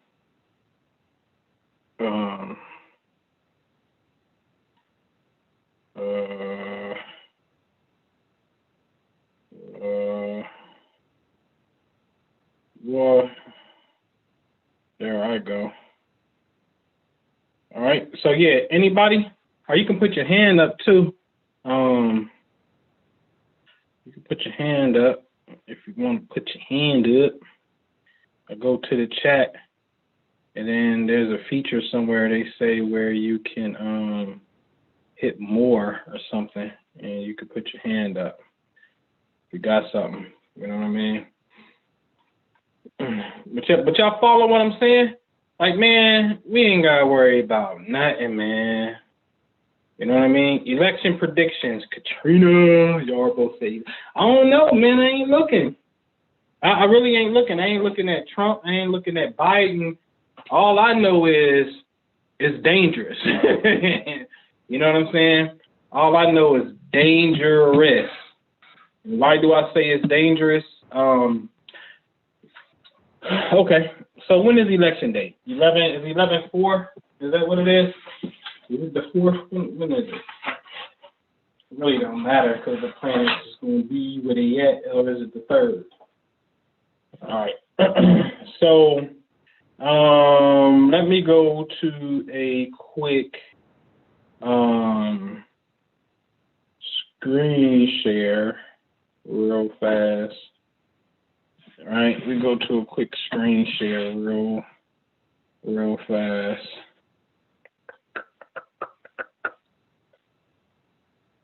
I'm going to show you why it's dangerous. Yeah, bam.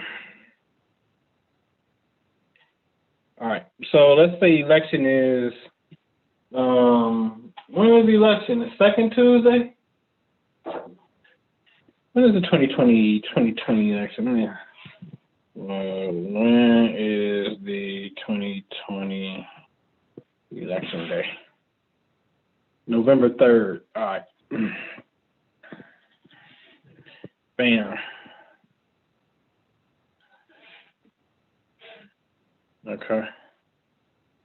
Let's put it at high noon. All right. So if you see this chart, that red triangle is what makes it dangerous. Particularly, Mars in Aries is at home. Its energy is exalted that day. Like, that shit is strong. So Mars is in his favorite position to kick ass. Okay? That's what he do. He brings the blood, brings the gunshots, brings the beating. And it's squaring Saturn and Pluto. Like, both of these are like death. You know what I'm saying? Saturn represents restriction, and since it rules the winter, nature recedes in the northern hemisphere, so it's been seen as a symbol of death. And Pluto, keyword is death. Jupiter is the law. Saturn is government. So Saturn is death, law, right? Well, death, government. Pluto is death. So it's a double death energy. Saturn's at home in Capricorn, so that's a strong placement as well. And then Jupiter represents the law. So really Saturn and Mars is really the two ones that's at home, and they both going at each other right now. You know what I'm saying? And this is very interesting, very interesting. You know what I mean? And then, you know, being in opposition to Mercury, which represents the news and the motor function of consciousness and people moving around and shit. Like, this shit is highly volatile. You know what I'm saying? Highly volatile. You know what I'm saying? So this can get real nasty. And the moon in Gemini ain't pretty either, for real. You know what I'm saying? And that's interesting because the moon in Gemini and Trump's the Gemini. You know what I'm saying? Mr. Trump is the Gemini. And the moon is there. And the moon rules the actual public and shit. So this is going to be, this is interesting. This is very interesting, but it's very interesting because I ain't know the moon. I ain't never looked, but the moon's going to be in Gemini that day. You know what I mean? So that's a homecoming for Mr. Donald and whatnot. But there's way other factors to look at and shit. But it's going to be dangerous. That's for certain. You know what I'm saying? Good. Tyron, where you at, man? When your birthday, bro? Because I could have swore you was in there super early, and you was like, can I get a read? Gonna make me go all the way back. That was K Money that said that. That was K Money. That's K Money. It was right there. What's your city and birth? What city was you born in, and what time was you born, K Money? 12/1989. Give me that data while I put that in. I'm about to start doing readings again. Y'all about to make me do readings? Y'all gonna have to pay for it though. But I ain't gonna even hit y'all in the pockets. Take advantage, because I'll fade out of doing readings real quick, like how I'm done. I'm on some other shit. You know what I mean? 12/1989, 12/19/1989. Y'all want to see how it's done? Greenwood, South Carolina. I need the time of birth. You got to let me know AM or PM. Greenwood, South Carolina. Greenwood, South Carolina. Greenwood is the name of Black Wall Street District. That ain't Greenwood. Greenwood, South Carolina. Oh, I spelled Greenwood wrong. That's some bullshit. Practice Pooty Inglewood. Greenwood.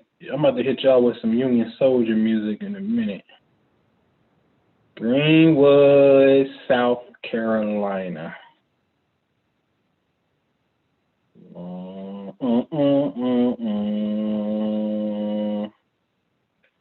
What time was it though, bro?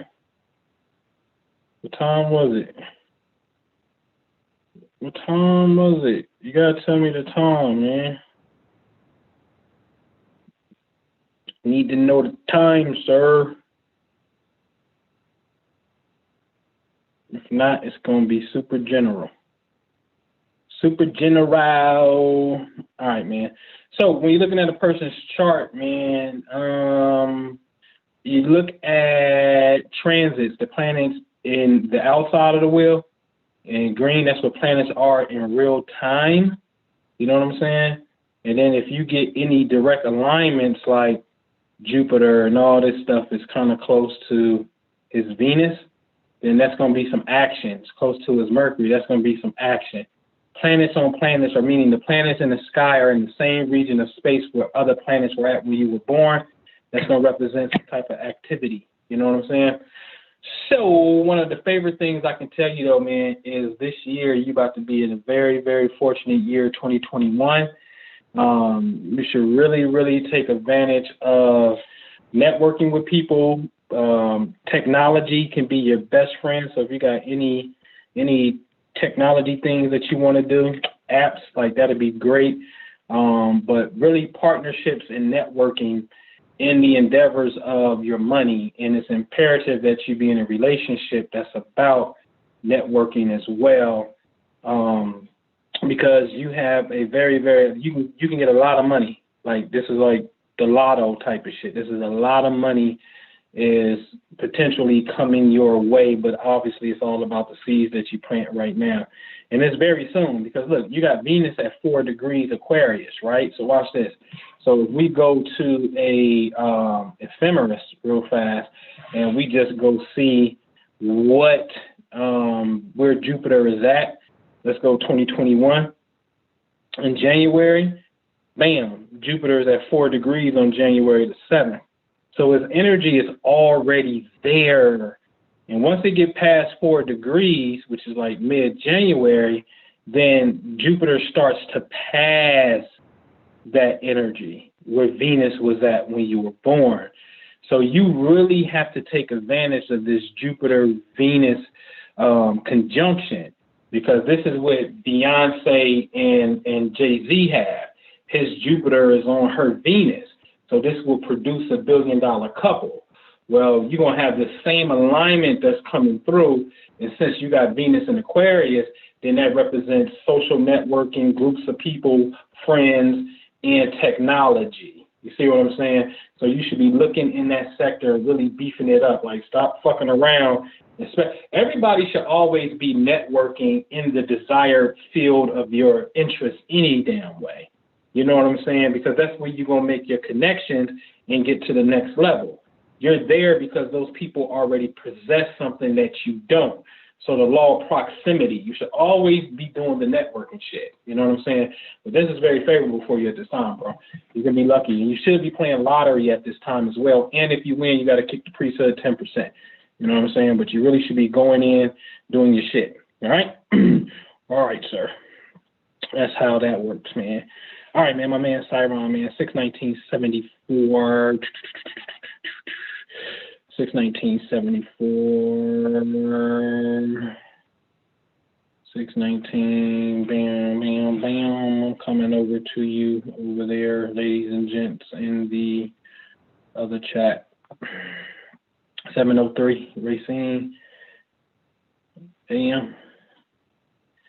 Good morning, baby. Did he say AM? Was that right?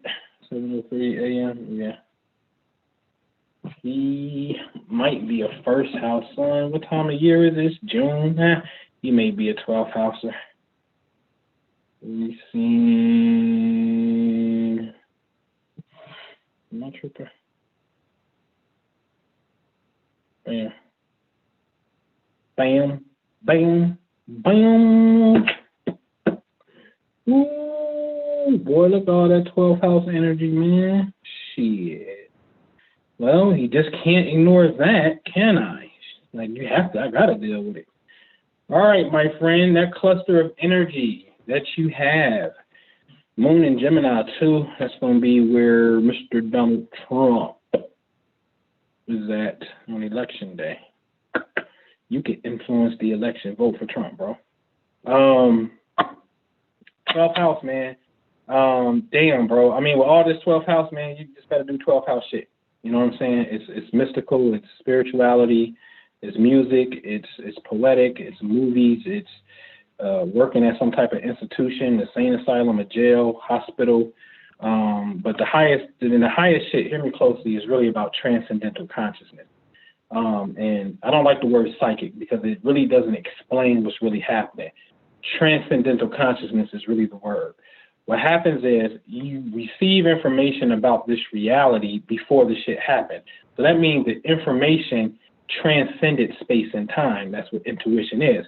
So when you have energy in the 12th house, you have to absolutely practice the mental psychic faculties, which is the highest level, because the wheel starts all over again at 1 and you're at 12. So the energy is at the last spot. This is the part of manifesting right here. So it's time for you to graduate and get outside of the wheel. You also have a chart that I don't teach people like you astrology because you may use it as a crutch. You have the super ability to have transcendental consciousness where it's about the intuitiveness of knowing and not necessarily using the cheat sheet. Astrology is a cheat sheet of the map, but it's the 11th grade Aquarius. So it's the 11th grade, it's the junior. Got one more year to go, which is the Pisces, the 12th house, super consciousness. You feel me? So with the moon there, the sun there, Saturn there, Mercury there, all in the 12th, you are to be doing things to cultivate the mind and the spiritual shit. And the 12th house also represents seclusion.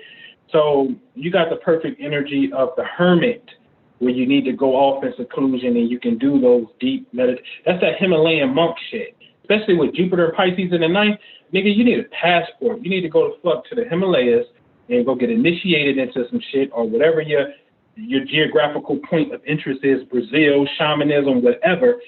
You got that. You need to go get those tools and you can be off and getting some shit and then you can come back and disseminate that information and teach, because Gemini ultimately wants to talk and teach something any goddamn way. But what are you teaching and talking?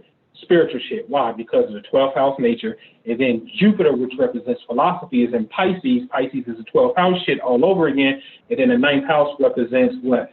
Education, traveling abroad. That's what Jupiter naturally rules.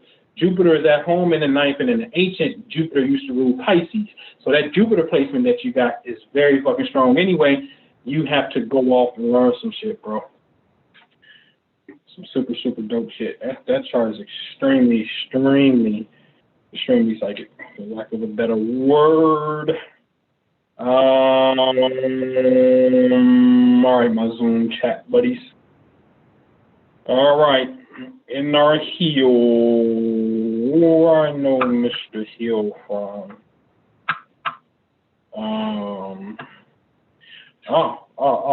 Yeah, 3:20 a.m. on the day.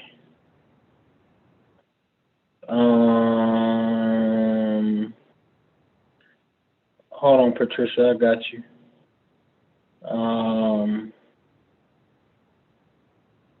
12/16/73. Well, hold on, I'm a little lost. I love some insight on 2021. Oh, you're just talking about 2021. Oh, for your birthday, duh. 12/16/73. But what city are you in our Hill that's in the zone? I need to know the city, man. Brooklyn. Shame on you when you step to the old dirty bastard. Oh, I can't do that because it's gonna play back out of that. Hold on, yo, I'm sorry, hold on. That's gonna give me negative feedback. Can't do that. I could if I turn that down because they listening from the phone. That's how I could do that. But I'll do it later. All right, so 12/16/73, 3:20.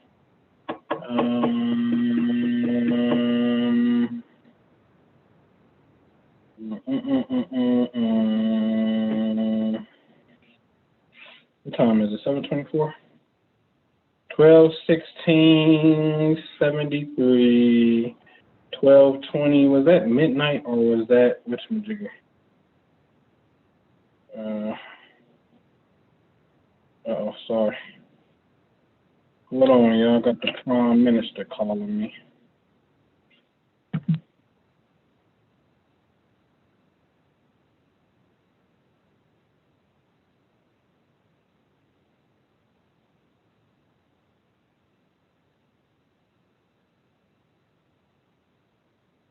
All right, y'all. 3:20 a.m. in Brooklyn. 3:20 a.m. in Brooklyn. Ooh.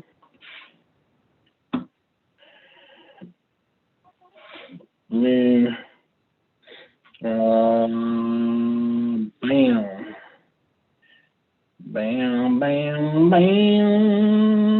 All right, sir. Oh, man, buddy, you got that second house flow. Yeah, man, you got that second house flow. All right, man, so would you ask about 2021? But I got to give you some other stuff, man. I got to show you what I see, man. One is you could have an inheritance from your dad. That shit could be some type of delay, and you need to take care of insurance type of shit. So, or if your dad already passed, and it's a possibility it's something that's there, but it could have been some type of delay. So you need to probably look into that shit. When it comes to any of that kind of stuff, even for your own sake, you got to be on top of that. Insurance, wills, things of that stuff, like life insurance policies. So you got to be on top of that. The high side of that energy is you're really good with finances. You have a chart where I would, as a kid, like if I was your parent and I was into the science, I would make you study finance. Because the reason I say that is because the second house energy is, the sun, the Mercury and Neptune is all there, and your node is there. The second house is the house of money, and then you got Saturn in the 8th house, which is the house of other people's money. That's insurance policy, joint bank accounts, and things of that nature. So you have 4 planets, 40% of the chart is in the space of dealing with finances. And then your rising sign, Scorpio, and your DC is Taurus, which are the 2 money signs. So your house placements are heavily with planetary influence on finance, and then the 2 signs that deal with finances happen to be on your horizontal angles and whatnot. So finance is something that you should really, really, really concentrate on. You can be good at it, and it may be international finance because Sagittarius is international. It's something that takes you abroad and whatnot. But it's something dealing with that money or values, international values, a lot of learning, philosophies, and things of that nature as well. You're about to get ready to have a Mars return. You got Mars at 27 degrees Aries. The coincidence with that is my man got banged up when Mars was at 27 degrees Aries in the sky. Because notice Mars right here in green is in Aries retrograde, and so you're having a Mars return. So you have to be careful during this duration. From 27, I got to get you over to, really need to get you to about, and it's going to be close to your DC. I really need to get you about 16. Need to get you to about 16 Taurus, man. Hold on, bro. You need to be careful from now to February the 10th. You are in a cold red, sir. That just simply mean be careful in your travels. This is a time to be working out and really energetic. It's a great boost of energy that you can have on the health tip in the beginning of the year. But just be careful though, man, because you were born with Mars opposite Uranus, and these are two accidental energies right here. Both of them rule accidents, and so you're gonna have this Mars return. So the early part of the year, man, or late this year, you gotta just be careful in your travels. And even when you're working out, just be careful and making sure you don't hold any anger. Anything that needs to be addressed, you need to go ahead and let it out and address it. Because I am of the belief those subconscious thoughts are still radiating in our own personal magnetism in our field, and then we get to draw these events to bring that shit out as a reflection of what's taking place inwardly and whatnot. So allow any anger or frustrations to come out, but it's an excellent energy to work out, excellent energy for your work. This is the kind of energy where you wake up in the morning, you work out, then go to work, come home, work out again. It's like 2 a days, you know what I'm saying? And it's an excellent vibe for you, though, bro. But really sharpen your financial skill up, man, because you're pretty talented when it comes to money. You did. Oh, and you got the divorce factor, homie. So if you're in a relationship, it may be some adjusting because you got Uranus very close to the DC, and it may be a time that you want to break out or something weird happens, which is cool. You could be in a long distance relationship where, or y'all can live in a duplex. You live next door and she live right here, or whatever the situation is. You live upstairs, the other person live downstairs, whatever.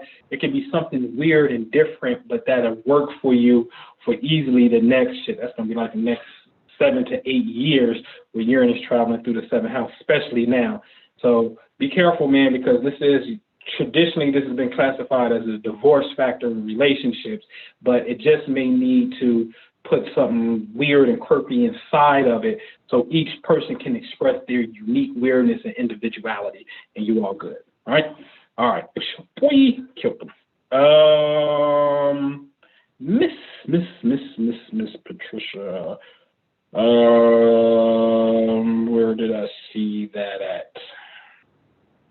I saw you walking in the rain.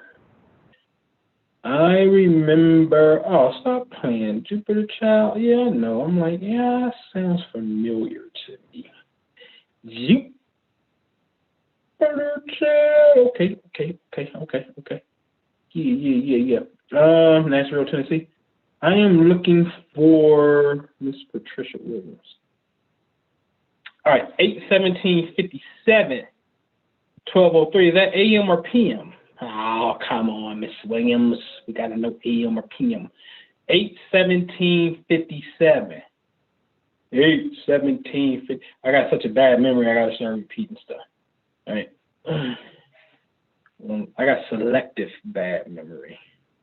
I just like to remember the shit that I like to remember. 8/17/1957.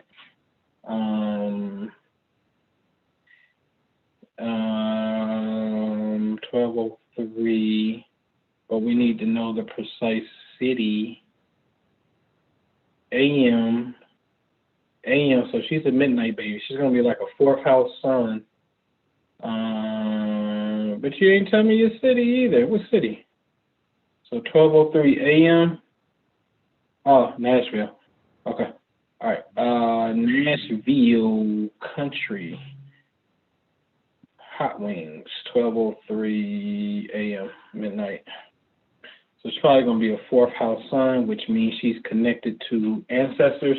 If her sun is there, 9 times out of 10, she's going to be connected to some type of see, that's why I almost I say ancestors and I start typing what I'm saying. I suck at multitasking. Nashville, Tennessee.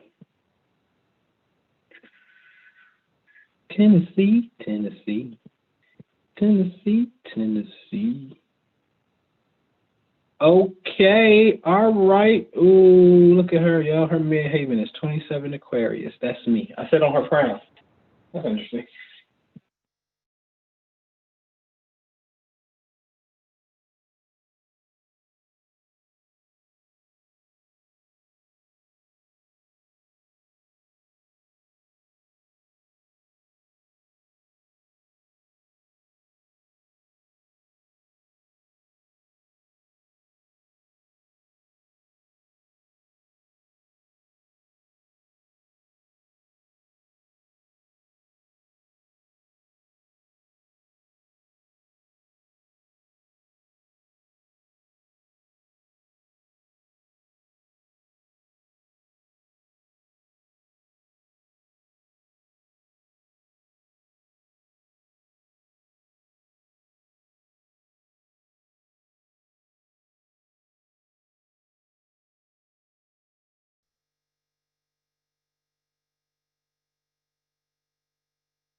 Oh, can you hear me now? There you go. Y'all should have me now. Yeah, got me? How the hell I hit that button? I was nowhere near that button. All right, you got me? Let me know if y'all hear me. And where my man go, man? I was on... Somebody was from... Or was I over... That must have been... No, that was Quality High Records. All right, can y'all hear me?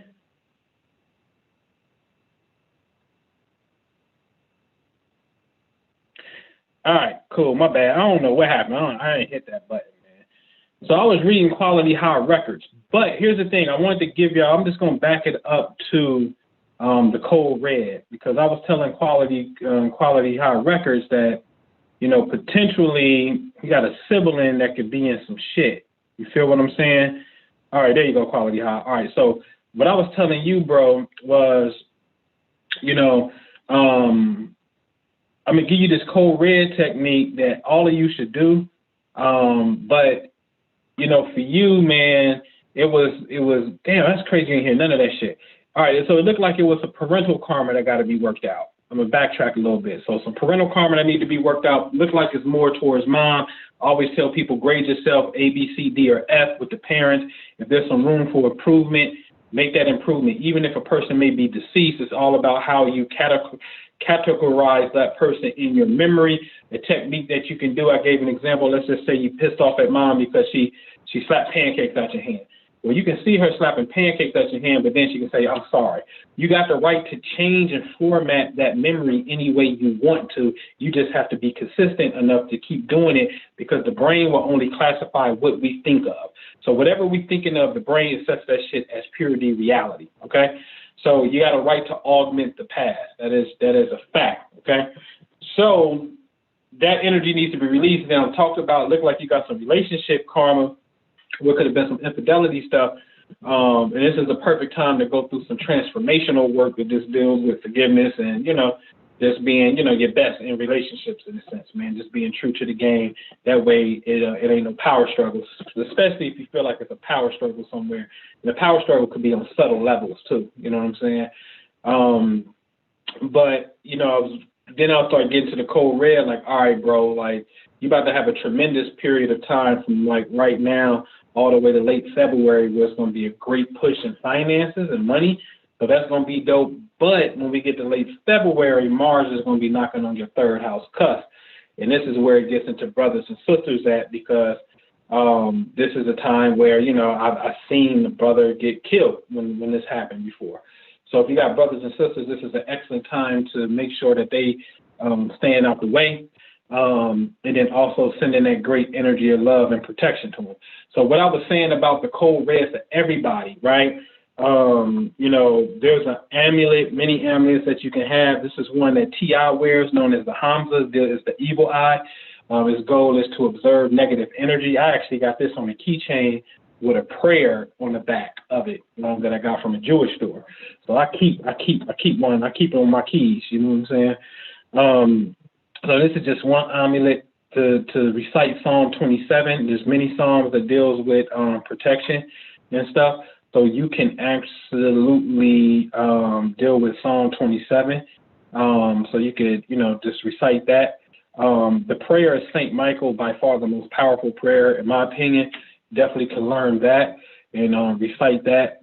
The violet flame, I was saying, you can say the mantra, I am the violet flame. But it works really good if you can stand in the sunlight and say that you're the violet flame, because now you're turning the sunlight into the violet flame.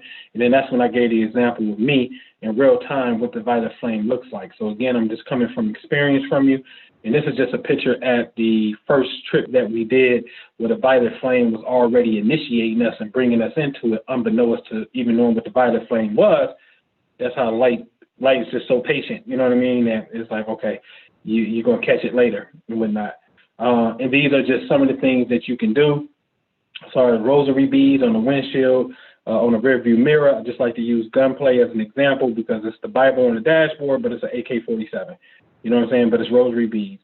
And then, you know, if you know the history of hip hop, like my man Jupiter Jack, Don Logan, you know what I mean? Like, he was on camera and beat the case, you know what I'm saying? But, you know, he tries his best to line himself up spiritually, you know what I mean? There's something called the Traveler's Prayer that's laminated that you can keep on your person. It's very real. I know a lot of Jewish people that do this. They keep a card or some type of amulet on them to represent luck, protection, and prosperity, and you wonder why they move the way they move and get the results that they get, because even on a subtle, invisible level, they're doing shit that we can't even see that's in their pockets. You know what I'm saying? And then the Tylenol is there. I'm not telling anyone I'm not prescribing anything, but usually when we have certain Mars transits, we can get headaches, and, you know, so just gotta watch it. All right. So those are the cold red techniques that you can do, violet flame, in these particular prayers, psalms.